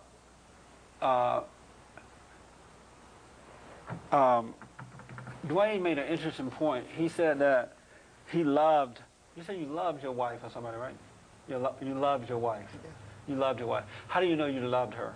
What is love? Well, when you care for them, and, you know, and their happiness is important to you, you know, and they're more, you know, with my last relationship I had, we were together 7 years, we never went to the altar.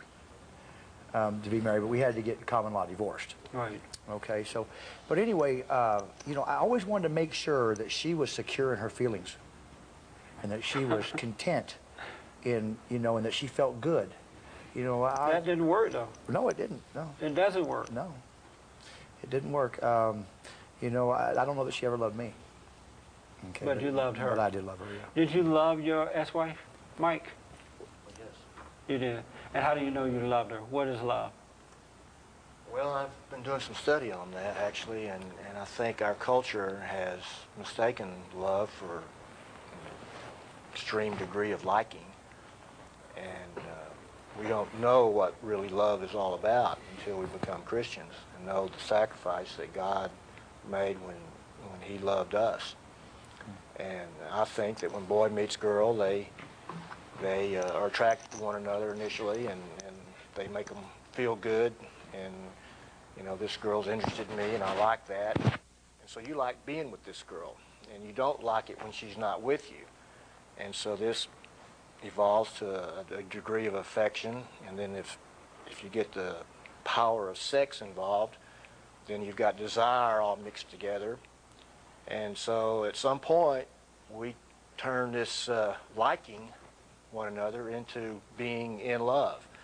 And so when you don't get that special feeling and that affection and that interest from your mate, you've fallen out of love. Yeah. Okay, so now you don't love her anymore. Well, God teaches us that love is something you do with your hands. Love is what you do to meet the needs of your spouse. So love is something you do, it's not something you feel. When you say meet the needs, what are you talking about? You meet the needs of your wife. What is her life? What? Her emotional needs, her physical needs. Her emotional needs. Yeah. So what I'm saying, though, is you love your wife by things you do for her. Give me an example, one quick example. What can you do for your wife to show her that you love her? Well, if she's in the kitchen and she's reaching up for something in the cupboard and she's on her tiptoes, you walk in with your hands, you bring the pot down to her. Okay. You do these. That's what I'm saying. That is what love is what you do for someone else. And if it's, you know, sacrificially, you do something for her, she does something for you. The in-love thing that we keep talking about is that emotion, that well feeling, that good feelings you have when she's around. And when she's not around, you don't feel good. See, so liking someone really is about me. Yeah. You make me feel good when you're around, so I want you to be here. See, and love is something you do for someone else. Have you ever been in love with James? No. You never been in love. You thought you were in love at one time? Yeah. And why did you think you were in love? Like you was saying, the liking part of it and the wanting them to be there made me think that I was in love, but now that I look back, it probably wasn't. What made you realize that you were not in love? How did you realize that? How much we argued with each other and stuff like that, and that if we loved each other, we wouldn't argue, and not that we wouldn't argue, but we wouldn't argue as much over such little things. We would let it go. Right. How about you, Jacob? You been in love? Never been in love. Why not?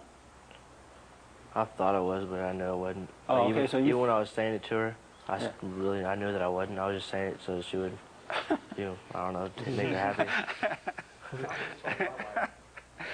I always told my wife I loved her. With my hands, I would always touch her in you know, rubber shoulders, walk by her, you know, pat her rump, you know what I mean? And I always Pat her rump? Yeah, I'll give her a pat on the butt, you know, when you know, as a sign of affection, you know what I mean? And when she was doing the dishes, I'd come up behind her, give her a hug from behind, you know, at the sink, or when she was cooking. I always showed a lot of physical attention to her, and I would call her 3 or 4 times a day, just say I love you. And I never asked her where she was or what she was doing. I just wanted to call you, tell you I love you. And that didn't work. No, but you know. And that's something, even patting her on the rump didn't work. Yeah, you think it would? Yeah. Yeah.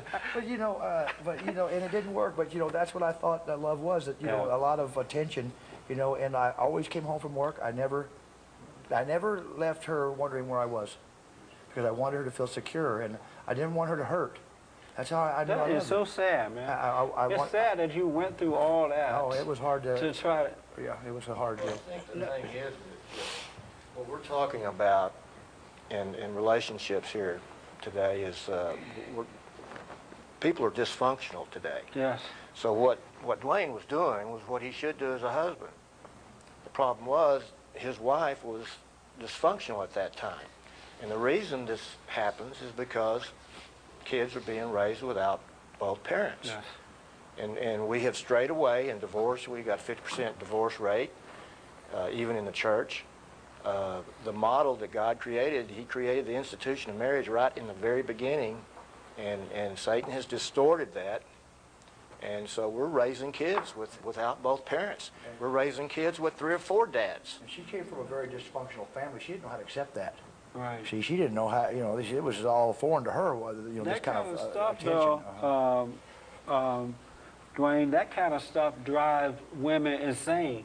Oh, that stuff you were doing. You think so? Oh, it drives them Can't stand it. absolutely mad. Uh-huh. They can't handle that. Well, she wouldn't say. Yeah, Yeah. you could be right. Have you ever been in love? Yes, sir. You have. And why did you think you were in love? Well, what made me realize I was in love, I put my life on the line. For your So- woman? Yeah, What do you mean you put your life on I the stood line? in front of a loaded cocked pistol. I was in love, and that was that. Is this with your wife, the one? Yeah, Yeah. So you were ready to die for her. I was. Will you still die for her? If it gotta be me or her, I go so she can take it. If my kid's still here. How about you, Samuel? You been in love? Well, I've been in what one would call love. And I thought was love. Why did you think you were in love at the time? Well, because I thought love meant that I was supposed to always receive. If this love, why I'm not getting, Getting what? whatever it is I wanted, What did you want? satisfaction, whatever, mature game. And that was in the earliest stages of my life. But I didn't truly come to understand this love thing until I was introduced to a man. And that man was Jesus. And then I read where he was given by his father. And this What was, kind of things did you do when you thought you were in love? What did you do to get the love or from your wife or the woman? well, all I needed was to know your vulnerabilities. And there was such a period of time when acceptance was really important for me. But to get that love, I would find the weakness, and it's usually those toe-down women. You were finding the weakness in the woman? Yeah, and they usually all tore from the floor up, And usually you can find me in your nearby government store, which I consider projects. And you can find them there. And what would you do to them to get love? Well, you find one that half decent, and you got the job and a little car, a few $20 bills in your pocket. Then you go and you get them a chicken and biscuit every now and then, and probably a jumbo jack or something, and probably go buy some washing powder and stuff. And So you would buy for her yeah, in order to get what back? food stamps, a welfare check, and everything else.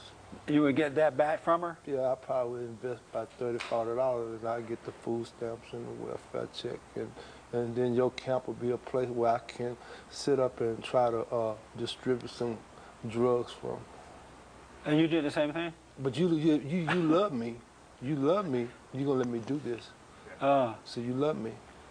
It's all about what I want out of this thing. Yeah. Pastor, I say that if it wasn't for sex, men wouldn't have anything to do with women. That they don't love women. And I say that most women, not all, and especially from 50 years old down, and sometimes older, most women hate men. They don't love men. They hate men. I also say that the worst thing that you can do to a woman as a man is to try to please her.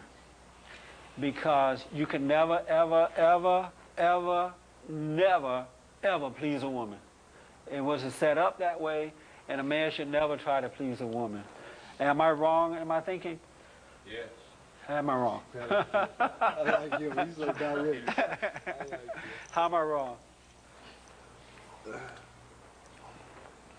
Jesus taught us to do unto others as you would that they should do unto you. Right. And he makes no distinction between male and female. And he says, one commandment I give you, love one another, and that includes women. Right. But what is love, though? When Jesus is talking about love, what is it? This kind of love where he totally catered to her, try to Love is pat her on the patient butt? and kind. Is It this is kind of not- love or this kind of love? What is love? Love is patient and kind. It is not arrogant or rude. Absolutely. It does not insist on its own way. Doesn't keep score on wrongs. That's right. And Pastor, that's what's missing. See, when you're trying to please a woman, or a woman is hating man to get attention from him, so she's causing all this confusion so he can react to her, that's not love. Love is simply not hating. When you don't have that resentment in your heart at all, you have love. And so you're going to love your wife or your woman in the same way Christ is loving you, with patience, kindness, honesty, doing what's right, not trying to appease anybody, but just doing what's right. But the reason men are bending over backward to love women because they want sex back, and women are playing the game because they want to get what they want back from the man, and nobody is satisfied. But if they didn't have the resentment and let God's love work through them, they would have the right kind of love. Am I right? I think you're closer to it.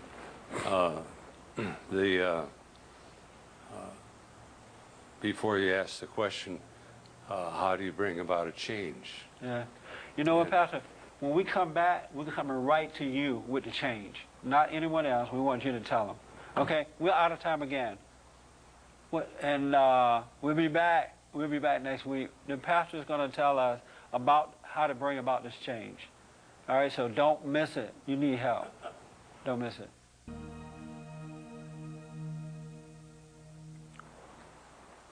Welcome to the program. Thank you so much for tuning in. You know, I want to say this because I may not, my name is Jesse Peterson, by the way. I might not get a chance to say it at the end of the program. I am looking for guests. If you'd like to be on the Jesse Lee Peterson show, whether you agree or disagree, male or female, young or old, black or white, preacher, non-preacher, I want you on. I want you to be a part of this program. You can call us at the 800 number right there that we're going to put up, or you can email us, all right, and say, I would like to be on the Jesse Lee Peterson show, or I know somebody I would like to refer to the Jesse Lee Peterson show, all right? We want you on. We want to have an open and honest dialogue. You don't have to agree with me. I just want to have an open and honest dialogue. So let us hear from you, all right? Let me hear from you. Justin is with us now. And Justin is 16 years old, and he's the son to Dwayne, the third son. You're the baby. Yeah. What was life for you before you got back with your father? Well, the last memory that I had of him, I was really young, and so I didn't really remember that much. Yes. And my whole life, like, everybody thought my uncle was my dad. And, like, I'd be like, no, it's just my uncle. He'd be like, well, where's your dad? And I'd just tell him I don't know. And I was always kind of curious what he was like and stuff. And a couple of years ago, I finally met him. What was it like to meet him for the first time? I was pretty happy. You were happy? Yeah. Why? I like, had this feeling like something was missing, and then finally had it. So you feel complete? Yeah. You feel completed with your father? Did you think he loved you when he wasn't there for you? I never really thought about it. You didn't think about it? I didn't know him. Yeah. How about your mother? Are you close to your mother? Yeah. You are. Are you? What is your relationship? How's your relationship with her? Well, whenever my brothers moved to Texas, me and her, like, that's all we had was each other. So you're close to her? Do you live with her now? No. No. She lives in California. Do you miss her? Yeah. Do you want to live with her? I think I'd rather live here. I'm sorry? I'd rather live here. Because back then I was starting to get off track, you know. Like, she'd have to bribe me into getting good grades and stuff. And I came here, and my dad made sure that that I got good grades and my priorities are straight. Are you getting good grades now? Yeah. And how would your mother bribe you to get a good grade? She offered me money if I can get no lower than B's. And so I did that one semester. And then the next year I moved here. Do you have anger? Not really. Not really? How do you see yourself? I'm real happy, and I respect my elders and other people. You do? When you see adults who are wrong, and you run into some adults who are wrong, right? Do you deal with that, or how do you deal with it? If I disagree with what they're saying, or think that they're doing something wrong, I'll tell them. You tell them? That's good. So you're not afraid to speak up? No. Do your older brother push you around too? Yeah. He does?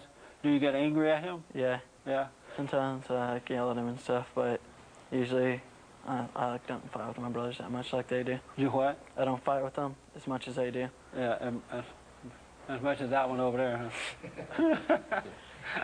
Why do you think James fight with your brother so much? I think it's really, he might be a little jealous. Like he should be first, Yeah, I was thinking the same thing. He's jealous of his little brother. They're competitive, like a lot. Is that true, James? You're jealous. Well, You're a Christian. Come on, let's have the truth. I really wouldn't say I'm jealous. It's just, I'm a very competitive person, and everything to me is a challenge in who can do it better and who can do it faster. And I don't know, maybe my uncle, I guess, made me like that, like, because he was kind of competitive too, and he would always, like, when Jake didn't tell you, like, but me and him would always have to wrestle each other and stuff like that. You had to do it? Well, we wouldn't kind of not really have to, but we wanted to, kind of, and we like to wrestle around it. To me, everything's always been coming in first place, and I hate to lose, and I consider that kind of a bad thing. But it is a bad thing. Yeah. Yeah. Do you want to? You don't like being that way? Well, in a way, yes, because I drive myself to reach to be number one, or like if we're playing video games or something, I'm not number one. I'm gonna be number one by the time I get done playing. I want to go to the pastor because I want to give him a chance to help folks overcome this stuff. But what did your father say to you when you said to him, "My uncle taught me to be very competitive. I feel like I have to be number one, and I don't like being that way"? What did he say about it when you told him? Well, I've never really talked about it, but he knows I'm like that, and Why haven't you talked about that to your father, knowing that you don't really like being that way? well, because I do consider it kind of a bad thing, but I kind of don't, because... But you kind of and you kind of not. What is wrong with being that way? What do you see bad about it? That...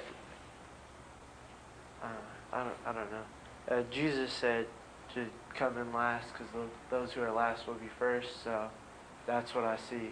What does that mean to you? It means that, like, when I try and be first, that maybe I should let somebody else win or something like that, because I'm always being put first. I don't want to get someone, like, I don't want someone that I beat, because I've had hours and practice on it, them to, like, be sad or something. I don't know. Who told you that that's what it meant? That's what Jesus meant? Oh, well, I know, Jesus meant that because you don't want to be embarrassed that when somebody else takes your spot, right?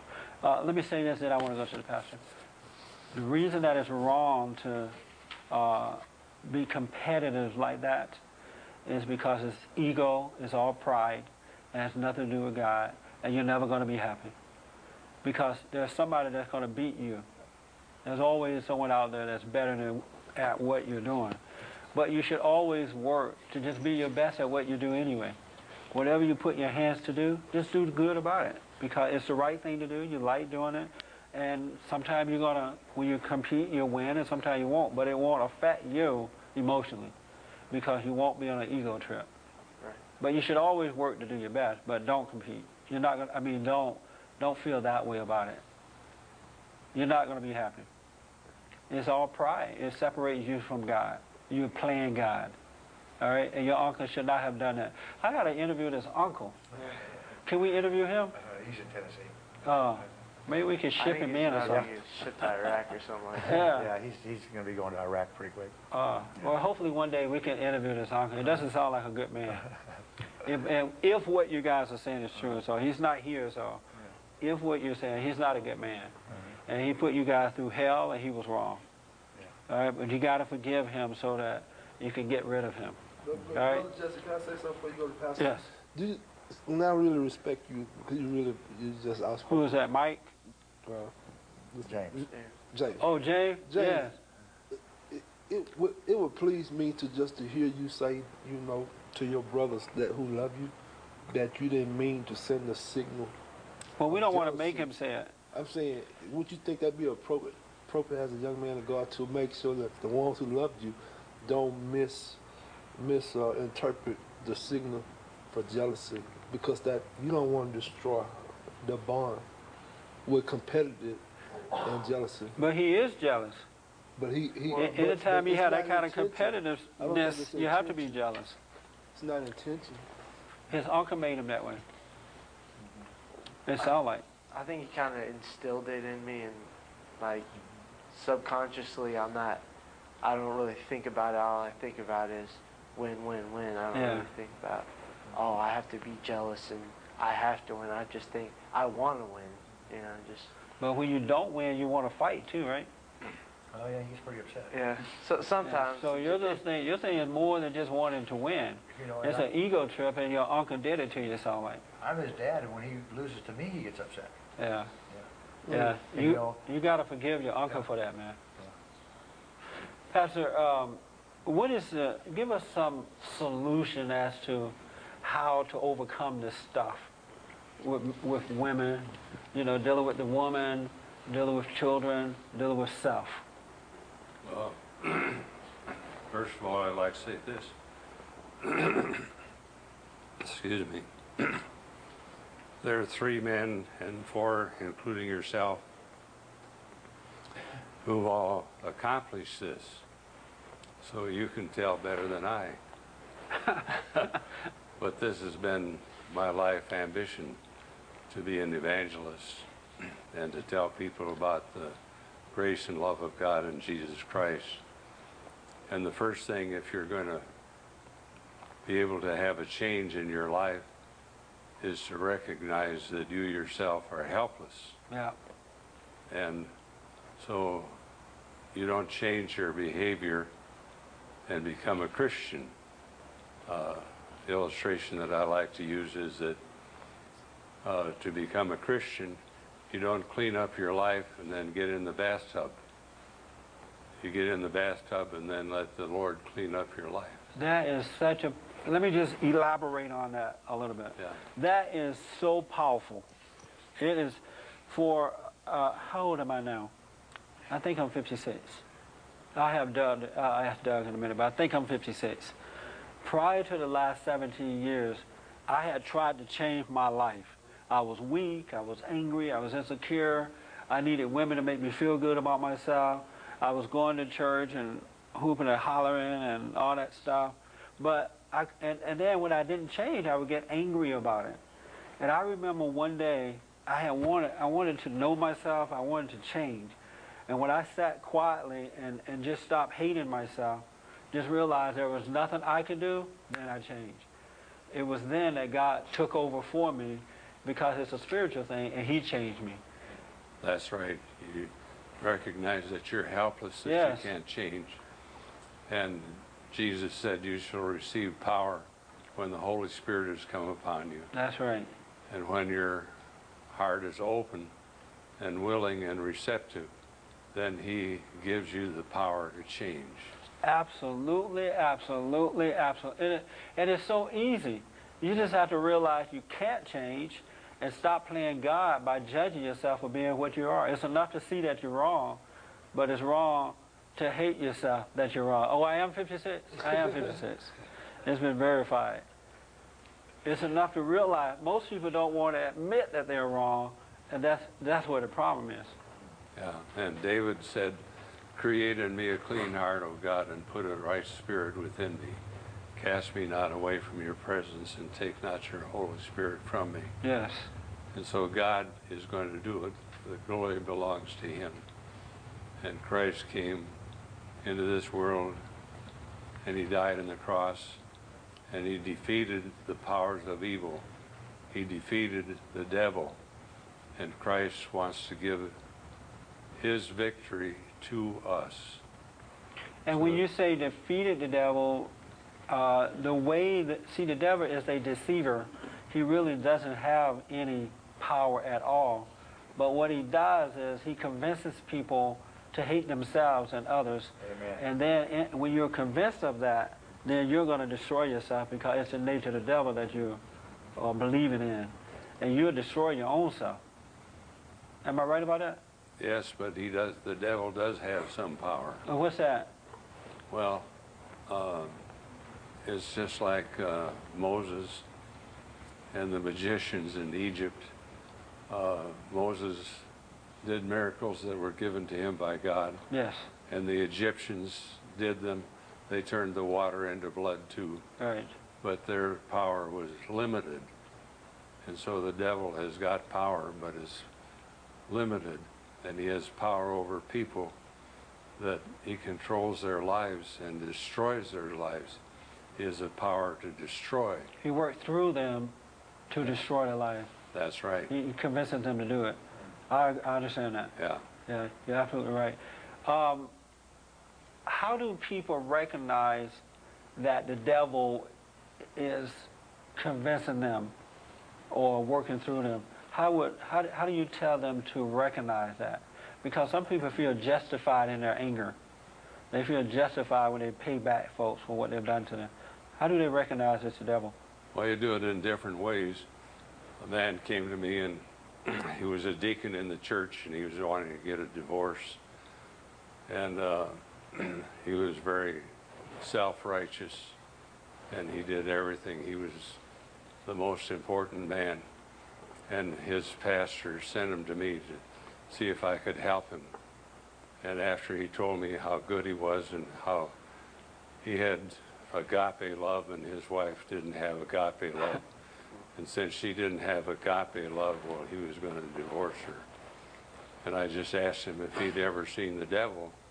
He said, no, I've never seen him. I said, well, look in the mirror. That's right. Absolutely. And there are different ways that you can do that. Another person was very self-righteous and was telling me how good she was and in the presence of her family. And we were all drinking coffee and having donuts. And she kept on and telling how good she was. And I said, well, you'll just have to go to hell that way. And all the relatives laughed. and that ended that conversation. And 4 days later, she called me on the telephone, and she wanted to know if she could find out about Jesus. She hadn't been able to sleep for 4 days. That's right. And so you sometimes have to awaken people. That's right. To the impending disaster. Be honest with them. That's right. Tell the truth. That's one of the great things about this TV program right here, is the degree of honesty is tremendous, and it's a real gutsy program, and it's going to accomplish a lot. Well, I love the truth. You know, it was the truth that set me free. It was the truth of me realizing that I was no good, there was no good in me, and that the people that I was resenting or hating had the same issues that I had, and I had no right to resent them. It was the truth that caused me to realize that my problem wasn't racism, it wasn't a white man, it was my unwillingness to forgive, to drop it, to stop hating and judging. And when I could realize that, it's that kind of truth about myself that caused me to change. Pastor, I know you mentioned earlier, and I often wonder this about pastors. You said that you had a son who was married, and he's married to a difficult woman. How do you ever counsel them or him as to how to deal with that kind of relationship? I just did it last night on the telephone, so I'm involved in that. Not able to help his spouse at all because all the bad things that he learned from me. And so I'm a part of the big problem. And give me some examples of, a couple of examples of the bad things that he learned from you. Well, he learned from me that he should be in control of his family. Is that a bad thing? Yeah, for her. Oh, yeah, I see. Yeah. And and he learned from me that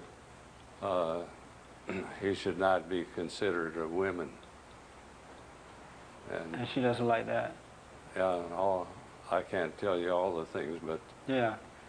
So what would you say to him? Okay, son, I have a son who is married. I have two sons who are married, but I have one son who is afraid of his wife, so he just doesn't deal with her, period.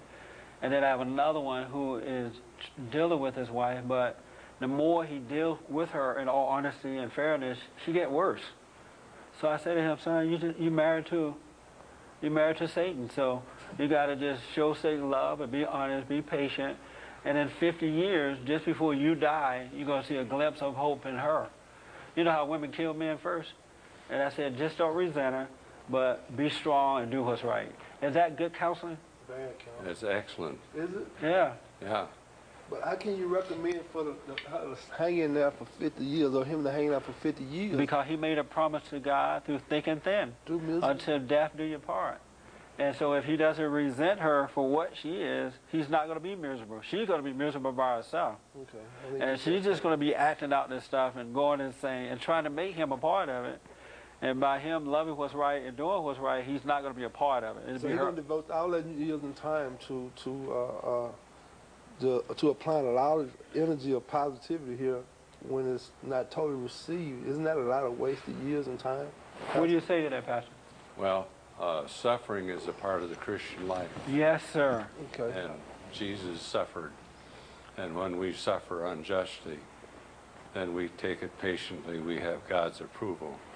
If we suffer for doing wrong and don't take it patiently, then it doesn't count for anything. That's right. Okay. That's right. Absolutely. Correct. Absolutely. Correct. And it's a woman's job to make a man out of you. So when she bring hell to heaven, it's going to make heaven shine even more so, because man represent heaven and unsaved women represent hell, which are most of them. But when she come into your world and she come into this heavenly world, you're going to cause her to overcome hell. But if you run away or become upset and I don't want to deal with this, then she doesn't have a chance. She doesn't have a chance. So it's the man's responsibility. Yeah, and then I think we need to emphasize that Jesus said, in the world you have tribulation, but be of good cheer, I have overcome the world. That's right. We need to let people know that if you become a follower of Jesus, you're going to have trouble. And the devil leaves you alone as long as you live in unbelief. But as soon as you become a believer and a follower and a disciple of Jesus, the devil is going to deal you a fit. Yes, sir. And you're going to have trouble of some kind. Do you guys hear this? I hear you. Is it helping? It makes sense? A whole lot of sense. I'm telling you, I was a wimp. I was just like you guys, pitiful.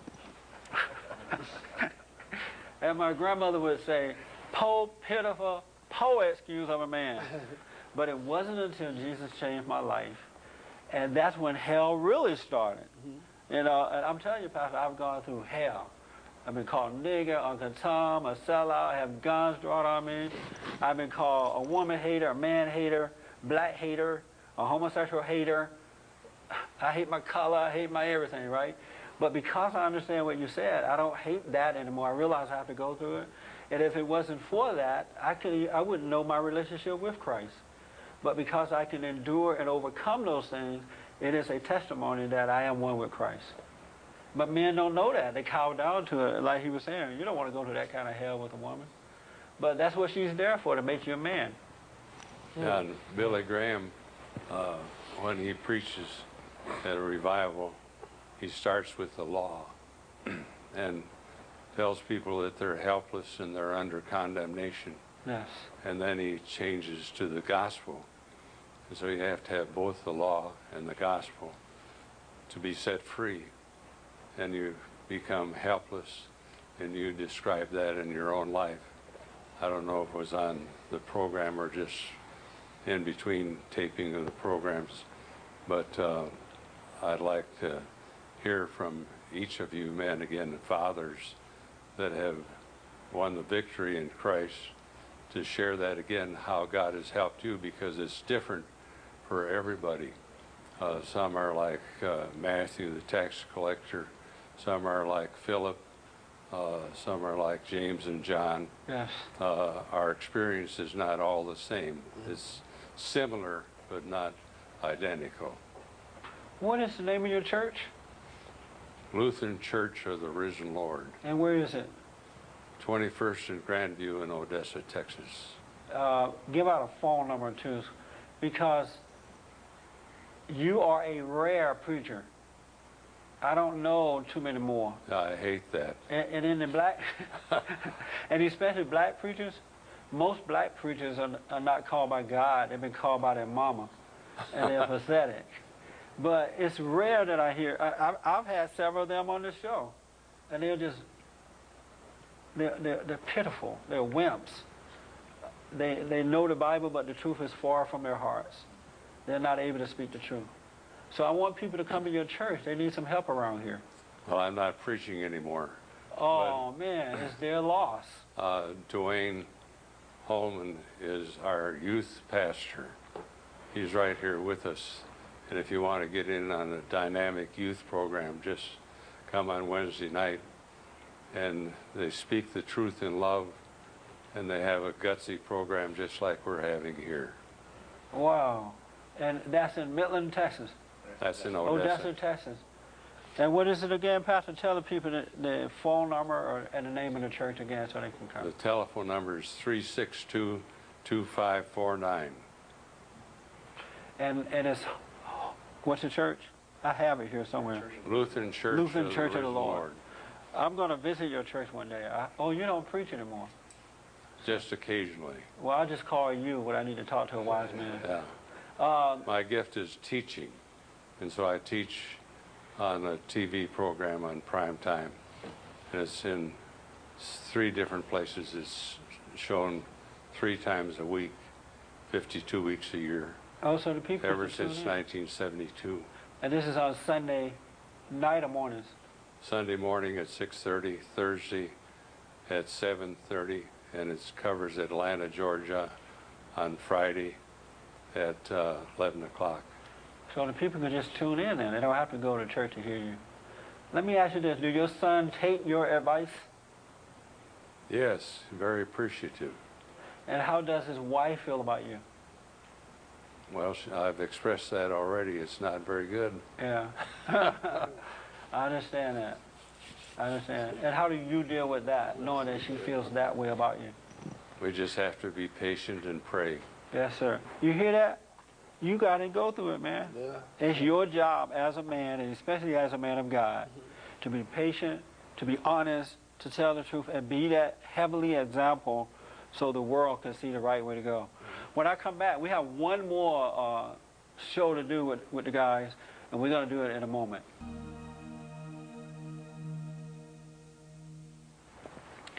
Welcome to the show. Jesse Lee Peterson is here. Thank you so much for tuning in. I appreciate it. We are rebuilding the family by rebuilding the man, bringing back that order of God in Christ, Christ in man, man over woman, and woman over children. So we've been talking about what men are going through, have gone through, and will go through, trying to show them how to deal with it. What I want to do from you guys in this last 30 minutes here is to quickly, because I want to hear from everybody, kind of understand what you've learned today, just if anything, a little quick thing. And I want the fathers to tell us quickly how when you were born of God, when you were born again, when you came to the understanding of Christ, how did that change your lives, all right? And because it's 30 minutes and I want to hear from everybody, we have to make long story short. James, one thing that you learned today that can help you? I've learned more about the man being the head over his household, and we discussed earlier, and that I was thinking about it too during the break, that how about the patience that the man has to be and stick with it even though that the marriage or the relationship isn't going right at the time, that you have to endure through it and stick together. Yes. Very good, man.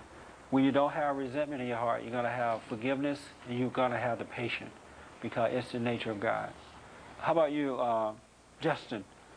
One thing that you learned today, you realized today that you had not realized before. That going along with being a Christian, you'll be persecuted and criticized. That just goes hand to hand with it, just like Jesus was. Yes. And Stephen. Jason, how long have you been a Christian? Since I was 10 years old. 10. Did you want to be one at that time? Yeah. I decided that I needed to be baptized. At the time, I didn't understand it that much, but I'm glad that I did. You like being a Christian? Yeah. Okay. Mike, one thing you learned today, and how did Christ change your life? Well, I've learned about other people's troubles, and I was particularly struck by the kids when they were telling me about, or telling us about, the yearning they had for their father. I kind of thought that would be the case, but to hear it from their own mouths, just, there's something about fatherhood that is, well, it's critical to raising families, and for mothers who are denying their children their fathers, they are damaging their kids. Yes. And they need to stop doing that. And fathers are more than just a paycheck. That's right. It's a spiritual thing. Well, father is mentioned over 1,100 times in the Bible. Yes. Mother is mentioned 225 times. And it's not because we've been given some kind of special ability to be fathers. It's because it's so important to be fathers, and it's so important for us to learn it. And if we don't learn how to be fathers from the examples of our own fathers, yes, we wouldn't be fathers. We'd just sire children, and we wouldn't care about the children. So it's important to God that we know how to be fathers, how to become fathers. And if your children are not around their fathers or a father figure, they're not going to learn it either. Yeah. And they're not going to learn how to become good husbands either. So it's important. And in my particular case, I didn't do anything to become saved. The Lord just saved me, and He's been dealing with me for 35 years, and I've always believed in the Lord and always had conversations with Him. But people that know me now can't believe it, but my big problem was self-righteousness and arrogance. And like I say, nobody can believe that, but the Lord sees your heart, and He revealed it to me. And for a year after my divorce, He kept breaking me until I was nothing left but dust, because it seemed like every day He would show me just how arrogant and how self-righteous I was.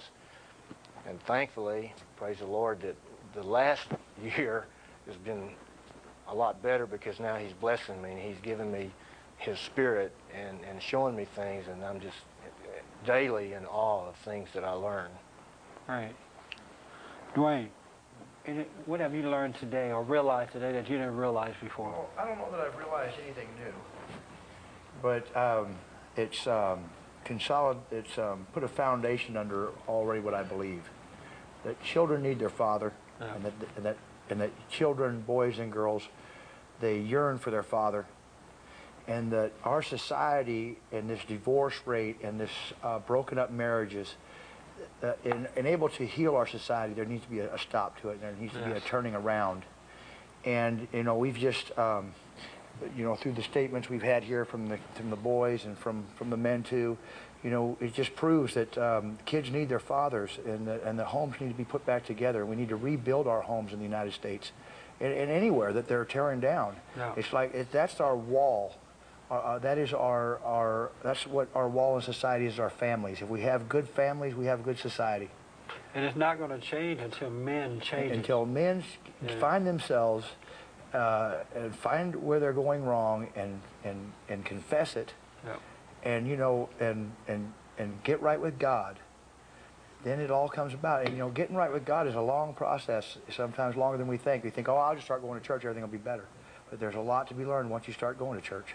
Yeah. And we've got to get find our place as men, and so many have lost it. They don't realize what it even means to be a man. Real fast, because of time, I'm sorry I have to rush you. what have you learned as a man of God, a Christian man, about yourself, and how did you change? Well, I've become more like a rock. You know, my emotions aren't as flighty, okay? You were saying earlier that you needed women, so you couldn't really deal with them properly. Yeah, well, you know, at one time I was so insecure that all the woman had to do was just threaten leaving, and you know, and I would just go be right, you know, whatever she wanted me to be, I'll straighten right up. Yeah. Okay? But now I've gotten to a point where it's just me and God, and I've been single for a few years now, and my strength is built up so high that I don't find myself becoming submissive to a woman ever again. Good. And, right on. and I just praise God that He has showed me how to be strong. Let me give you a quick example. When I was young, just getting out of high school, I wanted to get married to a girl, and I didn't think, I'm not going to college, I'm not going to, you know, I'm going to get a job, I'm going to get married. I don't have time for anything else. Women was the most important thing to me. Now at 43, I just got my GED. I'm going to start college. That's right. And there's a certain situation where a woman would like to get involved with me, and I told her, no, I got to go to school first. Yep. The Lord's given me that strength. He made such a good point, guys, especially to the young guys. When you change your focus, when you seek first the kingdom of God and His right way, everything else is going to be added. He's going to give you a wife. He's going to give you a house. He's going to give you the money and the opportunity. But you got to change your focus. Then you have the time and the desire to do the things you should be doing. Seek ye first the kingdom of God, and all these things shall be added unto you. Amen. Yes. I can say something. So I've noticed that too since we came to God, and that since we started going to church and stuff, things have gotten better. And they did get hard at first, but we stood strong in the Lord, and we kept going to church, and nothing could stop us from doing that. And things have got better, and we study that verse. We go over it almost every week in our youth group, and we talk about it. Seek ye first the kingdom of God. That's right. And we talk about what things those are that will be added unto you. He will give you your heart's desire. You get those things. Absolutely. How about you,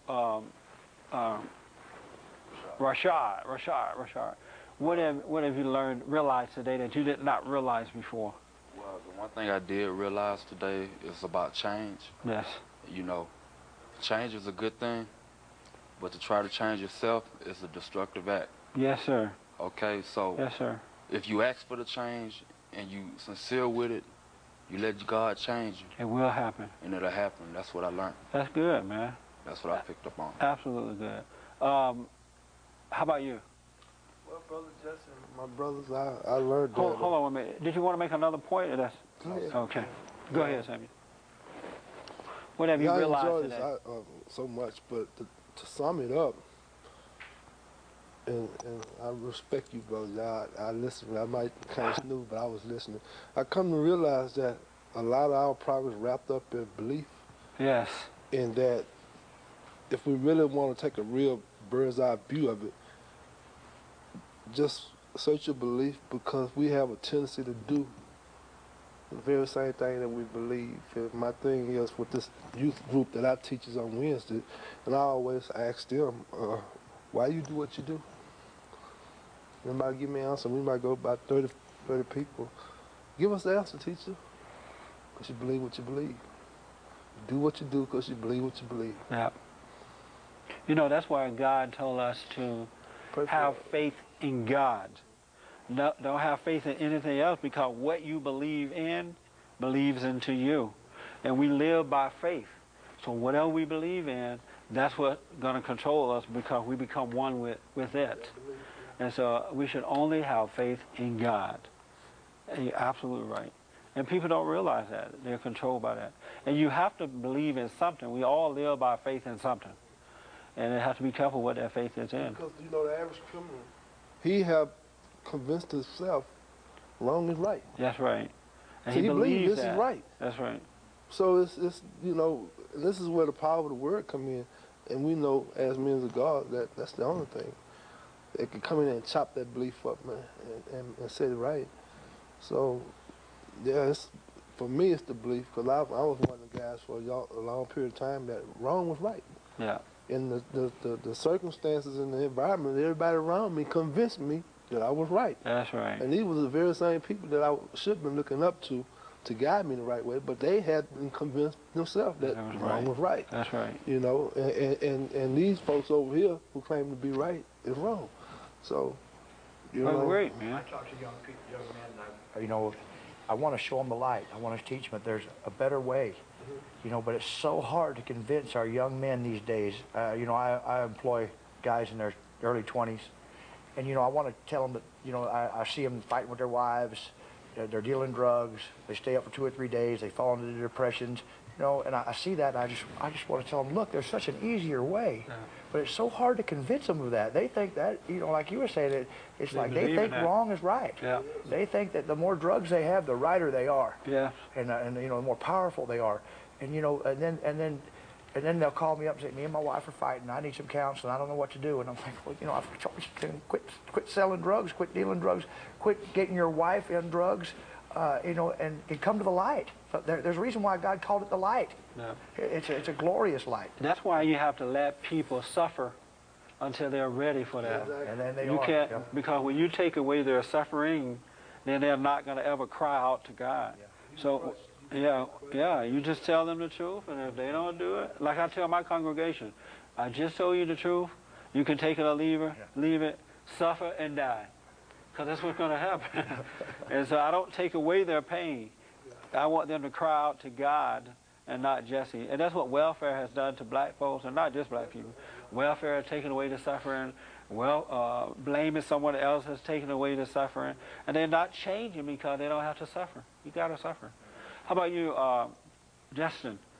Well, every time I sin, I find myself justifying it first before I do it. Like trying to figure out a way around it, that it's not a sin. And in the end, it is. Yeah.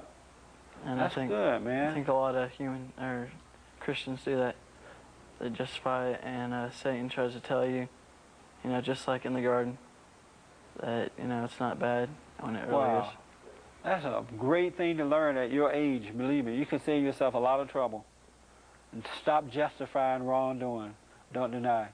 Pastor, I want to, before I close out, I want to give you the final words. Well, I've just been tremendously encouraged by the time we've spent together and the conversation, and I have new hope. I've always had hope, but I've got hope that the message is going out and that we can be honest about life. I don't know people that are watching and listening to this program. I think they need to know that this is one of the most gutsy programs they can ever tune into.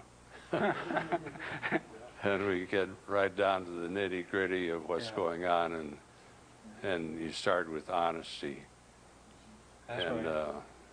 It's a great gift, and I pray God that He'll bless you, continue to bless your ministry. Thank you. I appreciate that. I want to say that I appreciate all you guys coming, all of you, and I appreciate your honesty too. You know, because believe me, I travel around the country speaking, and I hear these things all the time from guys. They absolutely just don't know how to overcome this stuff. And they're not getting taught at home in the right way. They're not getting it from most of the churches because the preachers are afraid to tell the truth, especially when it's concerning men and women relationships. They're afraid to offend, especially the women. They're afraid to tell women the truth. And I think some of them are not afraid. They just want the money because women bring a lot of money to church, and they make their husbands go to church and all that kind of stuff. So they just don't want to tell women the truth because they don't want the money to stop coming. And some of them are afraid. But for you guys to open up today and fellowship the way we have today, it just blessed my heart. I've had an excellent, excellent time. And I just pray to God, too, that men and women who are watching this show, that they would just open up their hearts and minds and let the truth just come. And that it's going to change their life, because we haven't sat here trying to just be cute about what we're doing. We really want to help by being honest. And young people who have heard these young guys, you young guys say what you say, I hope that they're inspired too. And that's my desire, that people should wake up. And especially men, because I am convinced that if we were to get men to turn back to God and become good examples of that, we can change the country back to where it used to be and make it even greater. Because the power is in the man, It comes from above down through us. But when it's coming up the other way, it's nothing but hell. We're going to catch hell. And men are out of order. It is abnormal for men to be angry, insecure, filled with shyness, having sex before marriage, abandoning their families, divorcing their wives, unless you have just cause, she died or something. But it's abnormal the way men are acting, and it's not being dealt with. And that being abnormal, is the proper way men were designed to have a relationship with God. Yeah, first. We separate ourselves from God, and I'd like to just say to the men around this table and the men and women that are listening to this show, is that if your life is full of turmoil and you just can't figure out what's wrong, turn to God. That's right. That's all the way it's going to change. If you can't figure out how to discipline your children, if you can't you can't find a way to have a relationship with your wife, turn to God. Yeah. The Word of God, and when we seek say, it first. Let me say God, what we mean by God too. When I say turn to God, I don't mean just fill your head with a bunch of scriptures and just quote them back. Defeated, you're defeated and you just have a head full of scriptures. I mean, by example, you're living it. You're a conqueror, and not like, I don't mean a bully. I don't mean anyone that playing man. I mean, you're overcoming. You're overcoming evil with good. You're dealing with things and it's rolling off your back.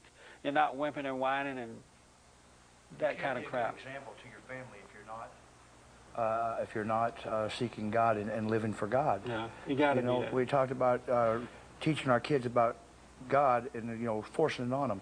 Show it to them. Show it to them the way you do it. Yeah, that's how they learn. And I also want to say to women that you're going to have to cut the crap out too, because you can only push men so far. And every day now we're hearing about some husband who shot his wife and shot his children because she wouldn't allow him to see his children. You can only push people so far. And so women need to repent, get over the control trip, because that's what it's all about. They want to control men because they're insecure. And instead of doing that, do what men need to do. Seek first the kingdom of God, repent, and turn away from your sins. And be godly women. Love your husbands in the right way. Because because men are weak, women are destroying their children. Because the anger of the father that they have is being passed on down to the children. It's not the man for the most part, exceptions to the rule, but it's not the man that causes the problem for the children. It's the women that are doing it. And just that men are not strong enough to protect those women, protect the children from the women.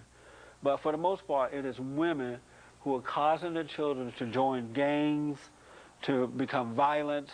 The boys are lazy. They don't know how to work and take care of themselves. Hateful, angry. Women are doing it. Whether you want to hear it or not, it's the woman that's doing it. Most of the time, the man is not even around, so he can't be doing it. But men have a... The father, the man would be the head of the family. Mm-hmm. He's given the authority to the man. This is the order that God created. And our king gave us the perfect example. When we walked into the studio in the lobby, there's a painting on the wall of Jesus with a towel wrapped around him. He's kneeling down, he's washing the feet of Peter the fisherman. He says that his yoke is easy and his burden is light, and that he is meek and lowly. Yeah. And that is how we lead. But that doesn't mean a wimp. Not being a wimp. Yeah. No, it's not being a wimp. But we talk about yoke, being unequally yoked. We're talking about marriage. And he specifically says his yoke is easy and light. So we're not a burden to our wives. And our manner, our attitude is meek and lowly, just like Jesus. We serve. The first shall be last, the last shall be first. And so we use our authority with the love of Christ. Women want men to be strong. They really do. They want you to love what's right more than you love them. They want you to be like a brick wall when they come up against you. They don't want you to cower down and give in to them. And just think about that if you doubt me. When they come to you and you give in, they hate you for it. Oh, you don't care about my emotions. No, I don't care about your emotions. You need to overcome that hell. because that stuff is just a bunch of crap.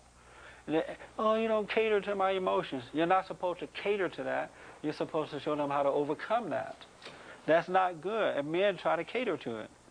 It's a big mistake to do that. They want you to be strong. What do you say about that, Samuel? Well, first of all, I was just thinking, for the time's sake, it's been a blessed moment. This is the first time since my son and I really been acquainted, like we are now. Well, it's my first time really just feeling the openness, the blindfold was falling off his eyes, and although we stayed up half the morning this morning, it was a blessing to me to see that you men have, by the Spirit of God that's in y'all, have reaffirmed just about every word for word that we set up and talked about last night. And I want to tell him that I'm proud of him for making the choice to try to do it this normal way that we spoke of. Just try it the normal way. Sober way, the normal way. Yeah. You know, Crime-free way. And let's just give me 6 months of that same energy with God. And let's see where we go. And I'm guaranteeing you won't lose. I love you, man. That's great. Did your dad hug you sometimes? Me and my daddy kissed. Oh, good. I kissed my daddy. I remember my dad, when I was growing up, my father didn't hug me because he wasn't around. And when he first started hugging me, it felt so funny to my body, like I just wanted to reject it. You know, it's like, but now I appreciate it. Yeah. You know, I appreciate that. A lot of fathers don't do it. Affection is part of it that we need. That's right. I remember the time getting them type of hugs from my dad because I was the oldest. Yeah. And then when my brother came behind me, some 4 years later, I got kicked to the curb. Yeah. And I always yearned for that. Yeah. Yeah. That's right. Yeah. Your father hugged you? Oh, good. How about you? Yes? You too? Mr. Tough Guy? Yeah. You there? I give him a hug every morning before I leave for school. Good, man. Stay away from sex. In closing, stay away from sex. No sex, no sex, no sex. You hear that, Rashad? Yes, sir. Wait until you get married. No more sex. All right? Because every time you have sex out of wedlock, you give your soul over to the woman. You lose your power. That's how she takes your soul. When you have sex out of wedlock, you give your soul to her, and you become subject to her. Now you can't do anything without thinking about her. Mm-hmm. You can't even function without you thinking about your God, because you're breaking the spiritual order. Sex is not love. Sex is for only one purpose, that's to make babies. Once you get married, a quick bam, bam, thank you, ma'am. You don't have to worship the body. You don't have to get into all that crap that the worldly guys are getting into. It's like, bam, bam, thank you, ma'am, get up and do your thing, you know. That's pretty uncut there. Yeah. Yeah. But love is being patient, being honest, kind, providing, showing them how to overcome, being there for your wife and children, being that good godly example. That's what love is. Not hating. When you don't have hate, you have love. Sex is not love, especially to the young guy. Sex is not love. So you got to wait until you get married. All right? I know it's going to be hard for you, huh? No, I'm all right. I'm almost 30. How old are you? I'll be 27 in November. Yeah, you almost 30? Yeah, I'm almost 30. Yeah, you can wait.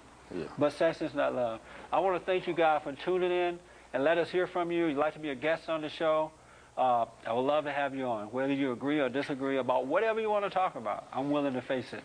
So let us hear from you. We're going to put our website up and our 800 number. And again, you guys have just blessed my socks off today, and I appreciate it. And I want to start a men's retreat or something, returning men back to God. A mission. We're doing it now. This is part of it right here. We're on a mission to bring men back to God. Amen. And once we do that, God will do the rest. Let's get them to start thinking. You know, if you should start thinking, question yourself, be honest with yourself, God will do the rest. Let's be mighty men of God. That's right, mighty men. And thank you so much for tuning in. I appreciate the letters and phone calls that I receive all the time, even from you folks who hate me. I don't care. But I like hearing from you. All right? Thank you so much. And make sure you tune in next time. Thank you guys so much, all right? I do appreciate it. I hope you feel better, Samuel. Oh yeah, I go back on Monday and they do the surgery. All right, Yeah. all right. Thank you guys so much. Thanks and goodbye, and we are out of time. 2 minutes. Bye.